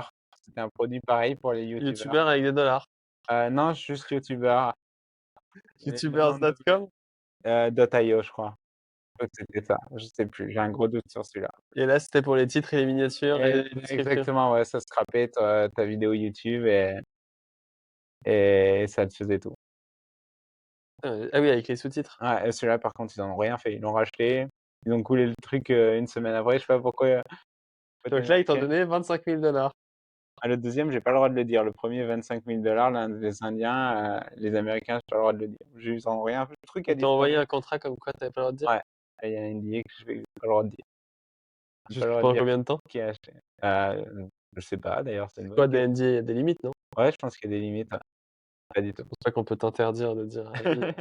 Non, mais c'est pareil, c'est un petit chiffre, quoi. Oui, On a moins de 25 000 et on a plus de 15 000. Voilà. 13 500 ah non, 18 500, ouais, parfait. Ouais, c'est intéressant comme, truc. C'est vrai qu'il y a toujours des c'est vrai que c'est intéressant, on n'en parle pas assez, d'essayer donc moi j'avais pas eu l'idée, donc tu m'as donné l'idée, essayer de vendre, de créer un SaaS pour le vendre. Bah et à On l'origine, crée en plus souvent des SaaS pour faire des MRR, même si on veut le vendre, mais on va déjà et que toi, tu es en mode: «J'ai un client», quoi. ouais, Tu c'est avais ça. combien de clients sur ton premier Une dizaine, pas qui ont besoin. payé? Que Heu, 10? Même pas qui ont payé, j'en avais 5. Tu sais que moi, je pense que je suis bête, hein, j'ai fait une petite application de merde pendant le truc, ah ouais, je suis vraiment trop con. Il faut juste que ça soit trendy et si tu veux les gens Ouais, j'avais fait une application débile, c'était Chat to Code. Tu ouais, écrivais un prompt et il y a une super librairie, React qui s'appelle, fait par Code Sandbox qui permet d'intégrer des playgrounds partout d'accord. et j'avais fait un truc, ça génère le code, ChatGPT avec Tailwind, ça te le fout dans le playground en code par défaut, ça t'affiche la preview et tu peux éditer le code, voir la log Oui. et tu as un éditeur de code qui vient de se créer avec ton code Bah, ça sur, le trend de l'IA et tout, et ça donc moi, j'ai fait ça dans le trend de l'IA. un bon nom marketing, une J belle landing j'ai eu, page. j'avais, genre quand même, 10-15 clients comme toi qui payaient les 9 $ par Ouais. mois, un truc comme ça et après en SEO, le machin a explosé et j'ai eu 41 000 visiteurs uniques Ah waouh, depuis c'est que j'ai énorme. lancé. Par mois? Non, en tout? Sur En tout, combien de ouais, temps? sur 1 an. OK. Mais donc tu vois et je sais rien, je l'avais lancé comme ça pour le fun et derrière j'ai eu ça et j'ai pas eu cette mentalité. En fait, j'aurais dû au bout de 2 semaines et j'aurais pu faire un truc comme toi. Du Ouais, coup, je n'avais même pas l'idée donc c'est ça sert à la hype rien. du moment. Et c'était la hype du moment, je leur ai mis j'aurais dit: «Les gars, j'ai 10 clients qui achètent, ça marche un peu». Ça aurait pu faire un truc, quoi. Carrément et des fois, en plus, c'est des sujets que tu veux où tu veux aller, tu veux t'amuser dessus, mais tu te vois pas à long terme. Ouais, Moi, c'est ça. sur l'IA, par exemple, je me vois pas à long terme là-dessus parce que ça change trop vite Oui, c'est vrai. et en fait, du coup, tu construis un truc, le lendemain, et c'est toujours une course, c'est un marathon en sprint, ce truc l'IA, quoi. C'est et du coup, ça tu le fais, il faut vite le vendre, quoi, tu vois? Ouais, je suis trop bête, j'aurais dû, Et en plus, enfin, aussi pour ceux qui nous écoutent, il y a un truc qui peut être trop bien si vous avez du mal à trouver des clients. Un truc que j'ai utilisé hyper souvent pour trouver des contrats en freelance, c'est de vendre des SaaS comme ça, des micro SaaS et la personne qui rachète, bah, tu es le meilleur dev pour eux, quoi. Tu vois? ah ouais, du coup, le mec te paye, Eh ouais, 25 000 $ et derrière tu lui dis: «Est-ce que tu as pas un petit truc à faire?» souvent en plus tu lui dis même pas, c'est que quand il l'achète, il te pose toujours la question: «Est-ce que tu es ouvert à vouloir continuer à bosser dessus ou pas?» Donc Et toi, pour celui-là, tu étais pas ouvert, non, quoi. pour cela, c'était vraiment de l'amusement et ça m'amusait. 25 000 $ l'amusement, je pense que Ah oui, les des trucs comme ça les rigole. gens, même moi, si je 25 000 $ comme ça Ouais, mais c'est rigolo et tu peux en faire et des fois tu en fais, ils se vendent pas, oui, bah, bien sûr, c'est mais toujours le jeu, hein. c'est ça. Sinon c'est pas fun, Voilà, c'est ça. si ça marche. Mais ouais, c'est vrai que je pense qu'il y a plein de conneries, moi j'ai fait même un cours sur l'IA, je sais pas si je t'avais raconté, pour créer, pour, interagir avec les API, Ouais, d'accord, OK. et cetera ou, non Une parce que je me formation suis du coup que tu vends aussi ou juste une vidéo non, YouTube? oui, j'ai fait des vidéos YouTube et j'ai fait une formation, OK, ouais, d'accord. où je crée 3 SaaS, donc j'apprends à utiliser Stripe, l'IA et je setup tout. Donc justement pour les gens qui font ma formation, Et carrément. essayer de le vendre, du coup, c'est peut-être mieux Bah, ouais. qu'essayer de grossir en MRR. Faut savoir c'est quoi ton pourquoi et c'est quoi ton but en fait? Qu'est-ce que tu veux faire avec ça? Faut pas se mentir. En fait, je trouve qu'il y a beaucoup de gens aussi qui se mentent parce qu'aussi ça quand tu fais ça, tu es pas bien vu par contre. Ouais, tu fais un micro SaaS, tu le Mmh. fais, tu le vends, tu es en mode, tu abandonnes le truc, tu sais, ça je m'en fous en fait, c'est un amusement, c'est à la fin tout le monde est gagnant. S'ils en avaient besoin, Oui, ça dépend de ton but, ouais. le deuxième, je sais pas ce qu'ils en ont fait, peut-être qu'ils voulaient juste montrer à leur équipe en interne que c'était possible ou peut-être qu'ils voulaient juste récupérer du code pour quoi que ce soit, j'en sais rien, tu vois? S'il y Peut-être avait que un c'était un billet grand dessus, fan de ce toi qui voulait à tout prix savoir, ouais, comment tu codais tes trucs. j'en sais rien. Moi, j'ai acheté aussi des SaaS, j'ai acheté des trucs où j'ai mis de l'argent pour rien aussi. J'ai acheté par exemple, un site de fitness, je faisais pas mal de fitness et j'ai acheté un site, historique qui avait une valeur d'1 million d'euros à un moment donné qui avait une traction de fou avec je sais plus, il y avait des 150 000 visiteurs uniques par mois sur ce site de fitness. Il y avait 8 sites de fitness et je voulais en faire quelque chose et en fait, j'en ai jamais rien fait et le truc est tombé dans l'oubli et Tu j'ai l'as arrêté. payé combien sur Airbnb aussi? Ouais, non, non, celui-là, je l'ai payé 16 000 €, pas très cher. Ouais. En fait, le mec Tu m'as dit il avait valait 1 million, je me suis ouais, dit, il valait 1 million, mais le mec avait loupé tous les trucs de SEO, donc il était passé d'un trafic énorme à il avait plus que 20 000 visiteurs par mois ouais. et c'était que des vieux sites et c'était en fait un enfer absolu à gérer parce que c'était vraiment que de la dette technique avec des WordPress qui se faisaient hacker tous les 2 secondes. Très mauvais investissement de ma part.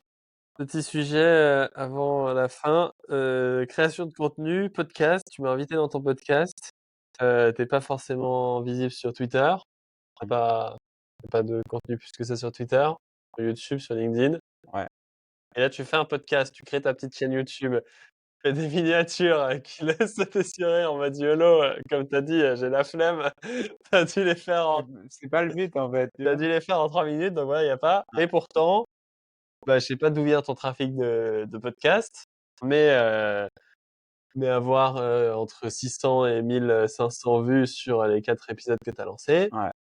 Bon, bah, il y a la majorité des podcasts qui sont publiés sur internet. Je sais pas pourquoi YouTube me recommande des trucs très étranges, des fois, avec des podcasts à 100 vues. Des fois YouTube dans mon feed, il y a un mec à 100 vues peut-être qui t'intéresse et donc je me dis, pourquoi faire des podcasts rapidement et comment est-ce que tu as eu cette traction qui est quand même assez cool, quoi? Je pense que l'attraction, elle est liée au fait que, bah, vous tous, en fait, Non, mais même, toi après toi, tu as une communauté, Graphic Art a une communauté, Jason a une communauté, donc en fait, il y a à chaque fois, les communautés de chacun, ça je pense que ça amène de l'attraction, mine de rien. Le nom aussi, quand tu mets, ton nom Graphic Art, forcément, des gens doivent vous rechercher. J'ai eu pas mal de trafic externe, donc je pense que c'est quand même pas mal de liens de communauté qui sont venus. Hem et pourquoi faire ce podcast? Donc moi, je vends pas de formation, j'ai pas spécialement grand-chose à vendre. C'est juste que, comme je te disais, hem, j'ai un besoin de connexion, tu vois? Là, j'arrive à un moment de ma vie où à force de voyager pas mal, là, de bosser de plus en plus en binôme avec mon pote et on est conscient qu'on veut pas grossir d'équipe, qu'on veut pas manager plein de gens, tout ça. Ça fait que tu es de plus en plus coupé de connexions externes, tu vois? D'apprentissage extérieur, de liens avec des personnes qui pourraient être intéressantes, t'apprendre des choses et qui pourraient, interagir pas mal et je pense que ça a été ça la motivation majeure parce que quel autre moyen tu as de rencontrer des gens, hyper intéressants que tu peux choisir toi-même? moins intéressant que toi, Que tu peux hein. ren que tu peux choisir toi-même, tu vois? C'est quand tu vas dans un Tout bar, est super intéressant déjà, c'est vrai que toi déjà, après tu peux rencontrer des gens où tu vis et cetera. Mais c'est vrai que on se serait pas rencontrés, on se serait pas vus, c'est ça. ici à Bali si on n'avait pas fait tout ça, mais Comme je c'est te vrai que c'est disais, dommage ça. moi enfin, je sors pas trop, tu vois? Après je suis énormément focus sur mes business. Quand j'ai du temps, j'ai aussi une femme avec qui je passe du temps, tu vois? Je fais beaucoup attention à ma santé, donc ça aussi le sport et tout ça, ça prend du temps. Donc au final, c'était le meilleur investissement pour moi de me dire: «Là, si je prends, 1 heure ou 2 avec cette personne, j'ai choisi, elle est intéressante, ça fait une connexion trop bien» et c'est beaucoup plus facile pour moi de faire ça que d'aller dans un bar ou d'aller me forcer à un meet-up, Est-ce que tu as reparlé aux 3 autres personnes avec qui tu as heu pu partager? Je sais que par exemple, Graphic Art, je vais sûrement le voir quand j'irai à Montpellier parce que je suis originaire de Montpellier, tu vois?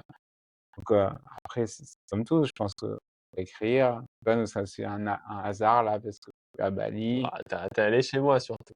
C'est vrai que dans le podcast, j'ai dit: «Je suis à Bali». Un mois plus tard, il vient à Bali, il voulait me Ça voir. sème des graines, tu vois? Ce genre de truc. Je suis à Bali, c'est trop bien, OK. Ah oui, c'est Alors, vrai, en plus, je l'ai ouais, bien vendu voilà, c'est l'histoire, ça. hein. Ah, c'est intéressant et du coup, les vues pour toi, tu as rien mis en place, tu as juste publié les vidéos, tu as Ouais, c'est envoyé un message, j'ai, à publié sur chaque personne sur en mode LinkedIn, j'ai envoyé un message à chaque personne et je te dis, j'ai beaucoup de trafic externe, donc je pense vraiment pas que ça soit et YouTube. Graphic Art, il a partagé sur Twitter, mais je pense Ouais, que mais c'est quand même malgré toi qui a fait le plus de vues. ça, il a dit ça, mais j'arrive pas à c'est quoi déjà ton nom de ta chaîne? le code du web. Pourquoi ce nom? Hem, Code du web. Parce que c'est à la fois le code en termes de développeur, mais à la fois le code en termes de comment ça marche. Dans le sens où quels sont les codes à utiliser pour faire des choses sur le web, tu vois? Et je trouve qu'en plus le web, ça a ce côté, le mot, ça a ce côté dépassé et pas dépassé à la fois. Le web, ça peut faire un peu, vieux comme mot et à la fois c'est court, ça parle à plein de gens. J'aurais pas trouvé, c'est pas grave. Je tombe sur moi. Ego trip ultime, Ouais, toute miniature. OK, ouais, je vois, bon, ça fait un nom, on va dire que c'est pas mieux que mon nom, le code éducace. On va dire qu'on n'a code pas fait éducatif. beaucoup d'efforts, Mais tous les 2 là-dessus. enfin, quel était mon besoin? Mon besoin, c'est, Oui, oui, non, tu as raison, ouais.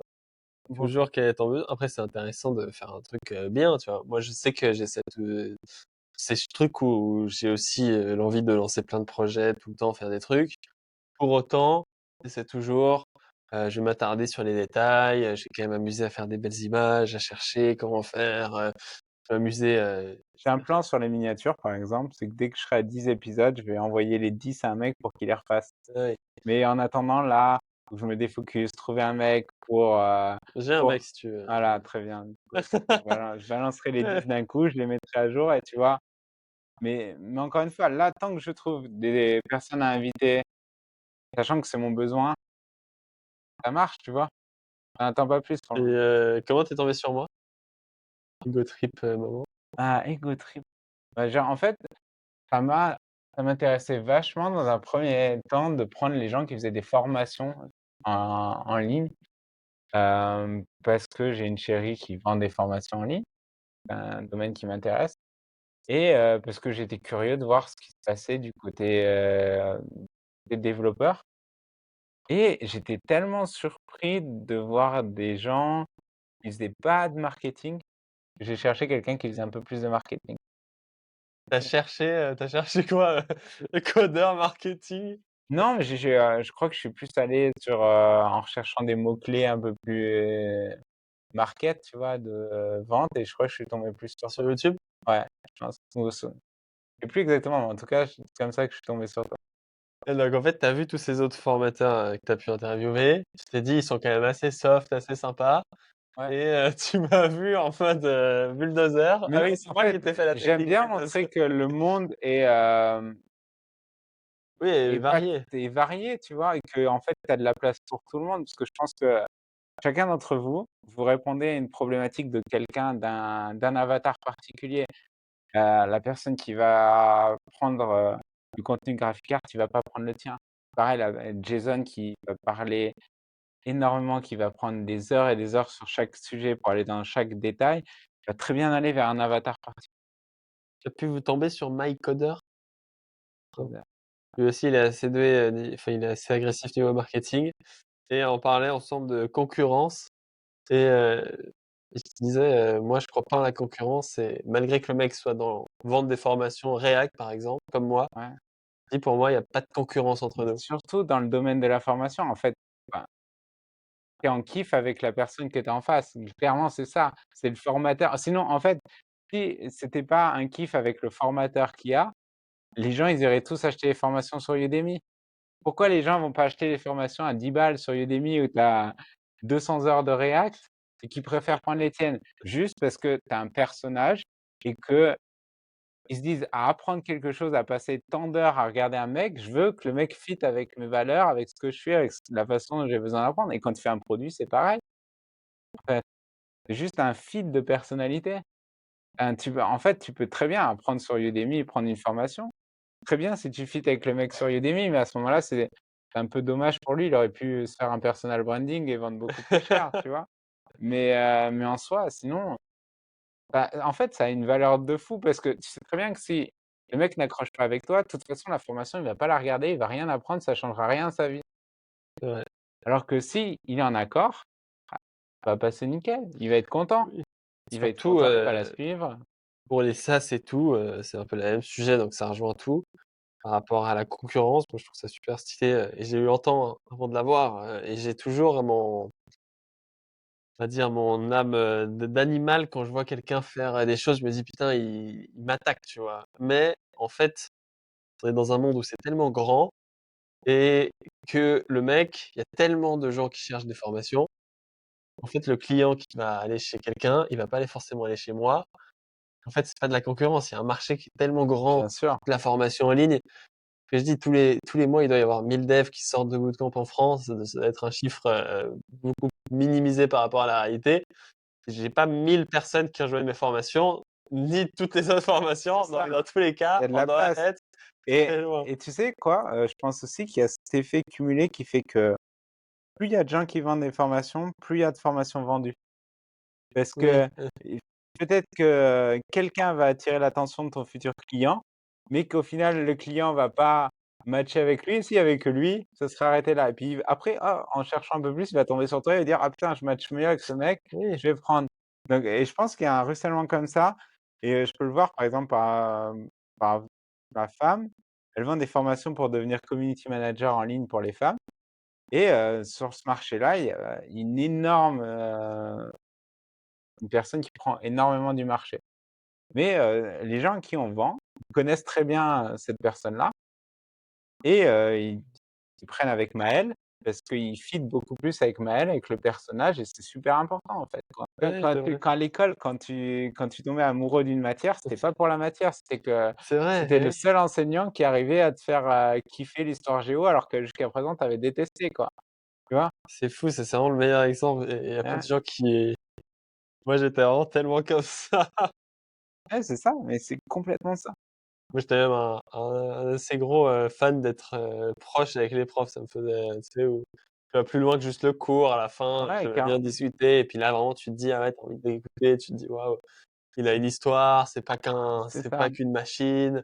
Et Tu tout le vois ce monde qui ne matchait pas non plus qu'avec les mêmes, tu vois? ah bah non, Et c'est justement. pareil dans la vie, c'est la diversité, c'est ça qui fait que c'est trop bien en fait. Moi, je trouve ça trop bien que tout le monde se lance parce qu'à la fin, on a tous des micro niches, mais en fait, tout le monde trouve la chose qu'il recherche exactement et dans les SaaS, c'est pareil. Quand tu fais un produit et pour une micro niche avec un truc très spécial, bah, en fait, la personne qui va l'utiliser, elle va être trop contente parce que ça va vraiment matcher avec son besoin, quoi.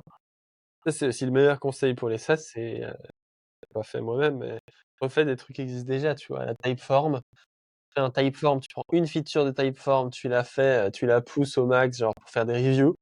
Le système de Typeform est pour faire que des reviews. Ouais, Tu enlèves tout le reste et tu dis: «Ça, c'est l'outil pour faire des reviews super génial» et tu as un SaaS qui va et là, encore une fois, niveau concurrence, même si Typeform a des chiffres aléatoires, 40 du marché, et ben, en fait, il y a encore 60 du marché qui veulent peut-être un outil et qui vont prendre le tien, celui de Typeform pour plein d'autres raisons. exactement. Et là, d'ailleurs, ça me fait penser à un truc.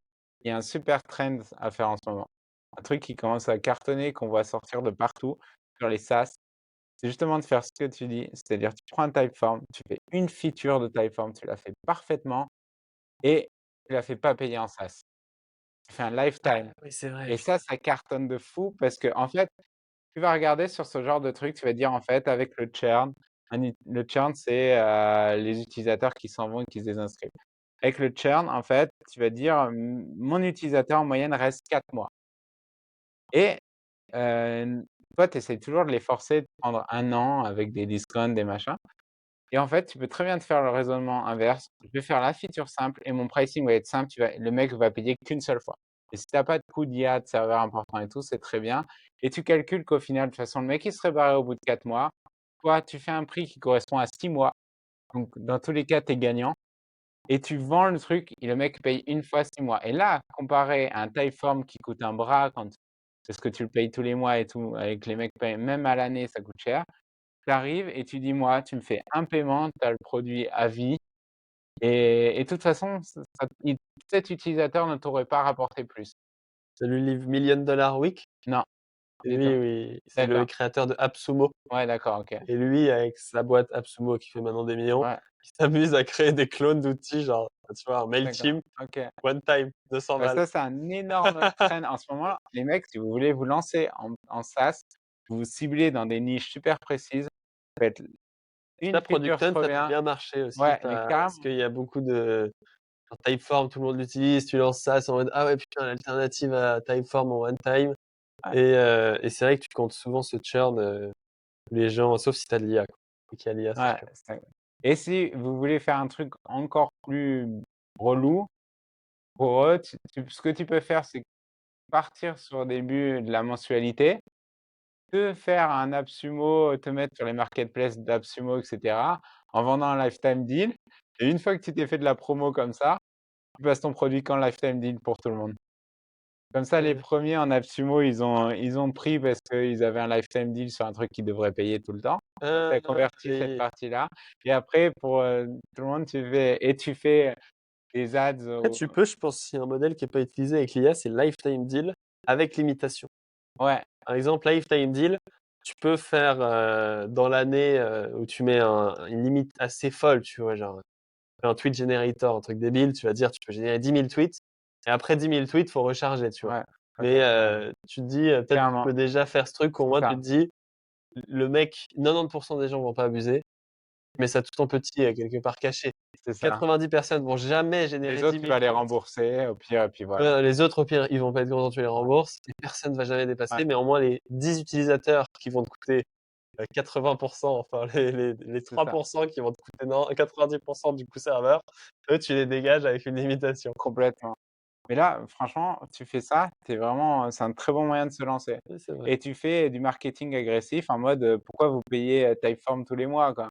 Typeform, prix Typeform au bout de 5 ans, direct. Ouais, Au bout de 5 ans direct, complètement. 10 Tu 000 com tu compares, en fait, tu fais ton prix barré, genre tu dis, 100 € au lieu de 5 600 €, tu vois? j'ai utilisé ouais, c'est Et vrai. tu vas comme ça, et en plus les gens, ils vont te kiffer. Ils vont pas être, agressifs tous les mois parce qu'ils sauront qu'ils ont payé une fois et Après, ils te font plus qu'ils chier, font hein. plus C'est vrai que cher. moi, une fois que je paye un outil one time, j'utilise 5 fois, après je l'oublie à vie C'est ça, et et tu tu vas as vraiment jamais venir t'embrouiller le gars en non, mode tandis que quand tu vois, ils je vont l'ai eu en plus, j'ai payé un outil, il me débite. Là, tu te dis: «Merde, mmh, cette merde, pourquoi je l'ai là direct? Demande de refund, dégage ton et en outil». plus, tu peux pas en vouloir au mec s'il fait pas évoluer plus. Bah ouais, Tu vois?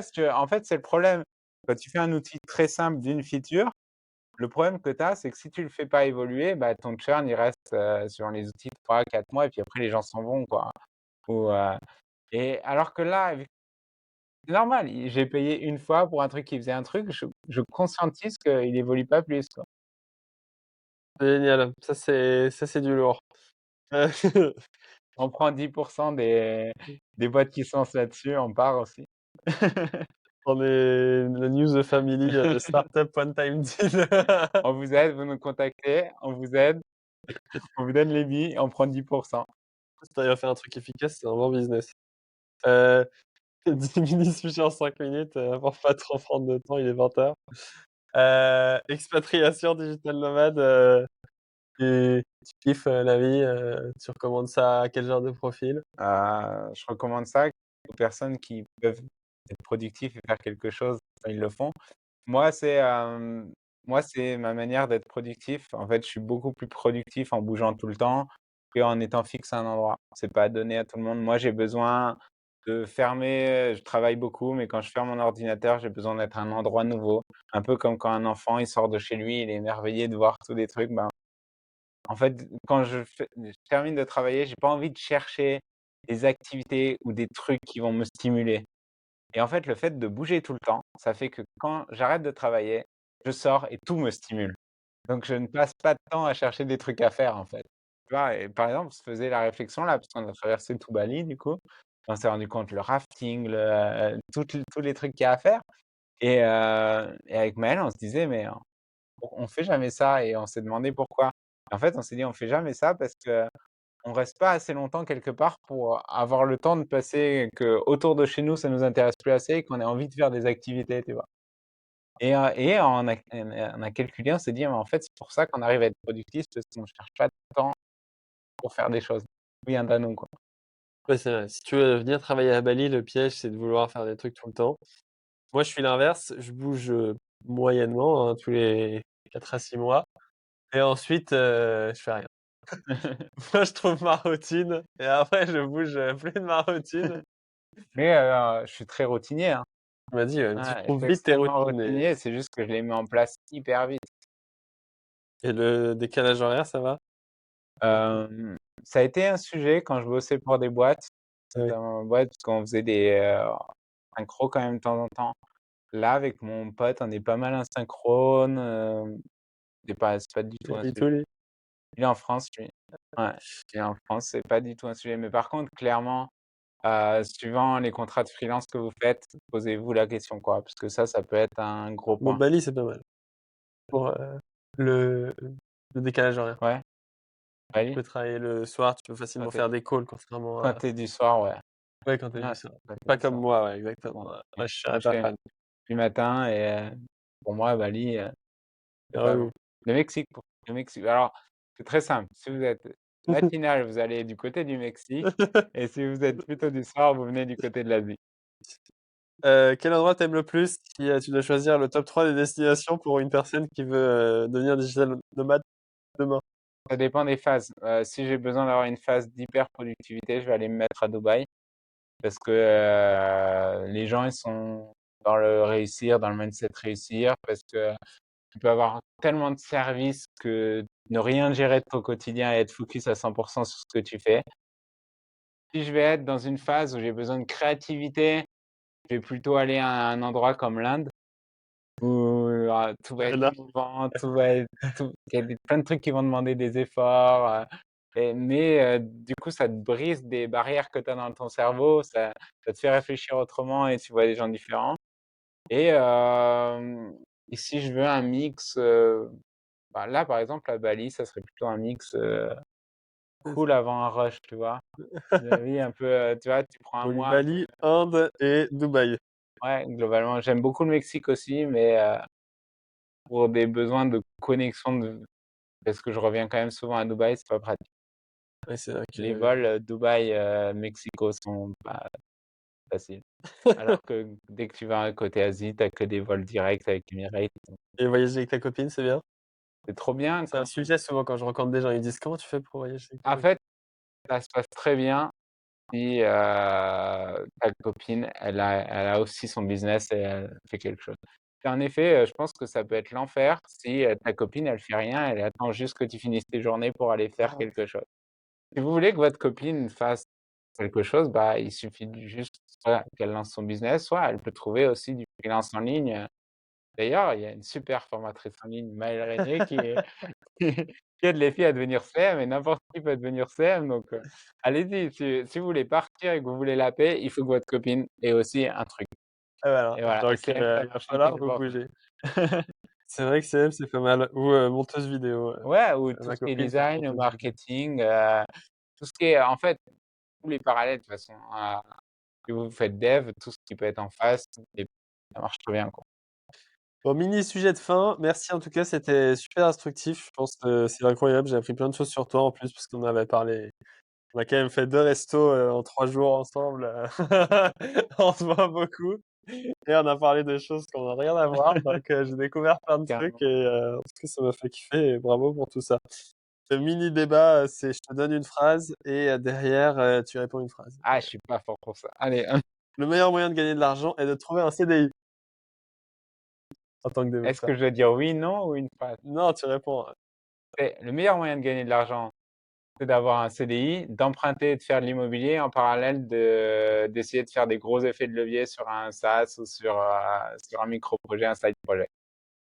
Comme ça, tu utilises les bienfaits du CDI pour avoir, un apport bancaire qui va te filer un capital que tu aurais eu qu'au bout de 20 ans. Tu te mets dans le limo et après, en parallèle de ça, tu essayes de faire un coup, soit avec des micro SaaS comme ça, des coups à 25 000, soit de te lancer un récurrent. Comme ça, à la fin, tu quittes ton CDI, tu as quand même eu l'emprunt, donc tu as ton loyer de l'immobilier et tout qui rentre et tu as tes revenus à côté qui c'est pas mal, c'est courageux. et en fait, on souvent, je sais pas pourquoi, mais on veut faire l'un ou l'autre. Tu vois? On oppose les choses et souvent, ce qui marche mieux dans la vie, c'est qu'on essaye d'additionner, tu vois? Et de prendre ce qui est le mieux à chaque endroit. Les gens ont souvent la flemme. Deuxième phrase, celle-là, c'est par rapport à un truc qu'on s'est dit quand on s'est vu. Je sais pas, comme je t'ai dit, en ce moment, je fais aussi du Ruby on Rails, ça me pousse à dire que React, c'est cool. Mais je sais pas, en fait, tout dépend le projet. Si je devais partir de 0, oui, je ferais ça parce que mes connaissances sont là-dessus. Après là, un mec qui maîtrise parfaitement Angular, le but, c'est quand même, d'arriver à sortir quelque chose. Je suis pas sûr si là je maîtrisais complètement Angular, je suis pas sûr que j'aurais un intérêt à apprendre React et à repartir de 0 sur React. Le but, c'est de faire le plus vite possible dans les meilleures conditions, ce dont le client a besoin, quoi. Ouais, c'est ça la réponse que j'attendais de toi, c'est pour ça que j'ai écrit cette phrase. C'est le code, c'est un moyen. Voilà, c'est ça. React, PHP, jQuery, Donc tout en ce que tu veux, c'est en des fait, débats où ouais. J'ai ça tellement changé, tu sais, je suis parti de Flash. Je suis passé attends, regarde, je suis parti de Flash, je suis allé sur des trucs que les devs mettent super haut, genre Golang et maintenant je fais du Ruby on Rails, tu vois? Donc j'ai raté ma vie, tu vois? Ah ouais, voilà, c'est exactement ça que je veux entendre. 3e, phrase. En tant que freelance, je commence à 150 € de TJM pour être, compétitif. Ouais, en tant que débutant. Mais pourquoi? Non, en tant que freelance, je cherche la personne qui a besoin de ce que je sais faire et je le fais payer cher Oui, parce que le mec est débutant et ce que des fois on et peut ça entendre, c'est, et ça change. prostitue-toi au début, comme ça tu as ton 1er client. C'est vraiment le mec a aucun client, il a rien, Pour moi, il c'est a le meilleur moyen d'avoir une mauvaise expérience. Parce qu'un mec qui va pas payer cher, il va pas te driver dans le bon sens. Ça sera pas le meilleur projet à mettre dans ton portfolio après. Donc, moi, je prendrais plutôt du temps à trouver le projet qui va faire kiffer. Allez, quitte à le faire gratuitement, tu vois? Plutôt que prendre 150, à la limite, je préfère trouver un projet qui va être kiffant à mettre dans mon portfolio, que tous les autres clients après vont dire: «Waouh, ce mec a réussi à faire ça, il va me faire un truc de fou» et le faire gratuitement. Plutôt que d'aller chercher le mec rat du coin qui va avoir un projet pourri que je vais faire en perdant de l'argent, où il va venir me titiller sur chaque jour et à la fin, j'aurai un projet que je pourrais montrer à personne, ce qui va être nul. Parce que non seulement il aura économisé sur moi, mais s'il a économisé sur moi, ça veut dire qu'il a économisé sur le design, c'est-à-dire qu'il va économiser sur le marketing. Donc ça veut dire que ce projet sera jamais vendeur pour moi. c'est génial, putain, c'est une bonne réponse. Donc j'irai jamais là-dedans. Et à l'inverse, je suis débutant et je viens de facturer un projet 50 000 €. Enfin, tout dépend si tu avais besoin d'argent, oui. Si, le projet, si tu l'as facturé 50 000, mais que c'est un projet sur lequel tu peux pas communiquer, tu peux pas t'en servir Ah comme oui, appui pour un autre OK. client ou tu as fait un projet, un site X, machin, tu vois? Un truc à mauvaise renommée qui fait qu'il y a plein de gens qui vont pas bosser avec toi ou sur une crypto qui peut, partir en cacahuète et que tu peux être cité dans les noms de la personne qui était dessus. Je sais pas, mais si tu avais besoin de l'argent et que tu c'est bien, mais à quoi il te sert derrière, quoi? Est-ce que tu as kiffé le faire déjà, tu vois? Tu me dis: «J'ai gagné 50 000 mais ça a été 3 mois horribles, où j'ai détesté, j'ai envie d'arrêter de coder», bah non, c'est peut-être pas une bonne idée, quoi. OK, Ouais, merci. C'était des très bonnes réponses, à tous mes débats. Tu vraiment bon sur ce concept de débat finalement. on aurait pu faire que ça. On refera un épisode, que en débat, que sur des sujets de débat. Ouais, non, c'est avec Ça peut être plaisir. pas mal. Voilà, merci beaucoup. J'ai Merci déjà à toi. pris 14 minutes, en trop par rapport à Ouais, ta c'est vrai. deadline. Comme je t'ai dit, le temps, je pensais qu'on allait être largement large. Je pensais ne pas parler beaucoup, en fait. Ouais, ouais, mon format est plutôt à 1 heure, 2 heures, D'accord, mon OK. format est entre 1 heure et demie et 3 heures. D'accord, donc ça va, on est dedans. Et ça Ça va. merci beaucoup. Tu as un mot de fin, du coup, si vous avez une copine qui a envie de se former en tant que CA, vous Non, non, pourrez mais juste, heu, la vie est trop courte pour se trouver des excuses. Ça, en fait, c'est un truc qui me matérialise bien, quoi.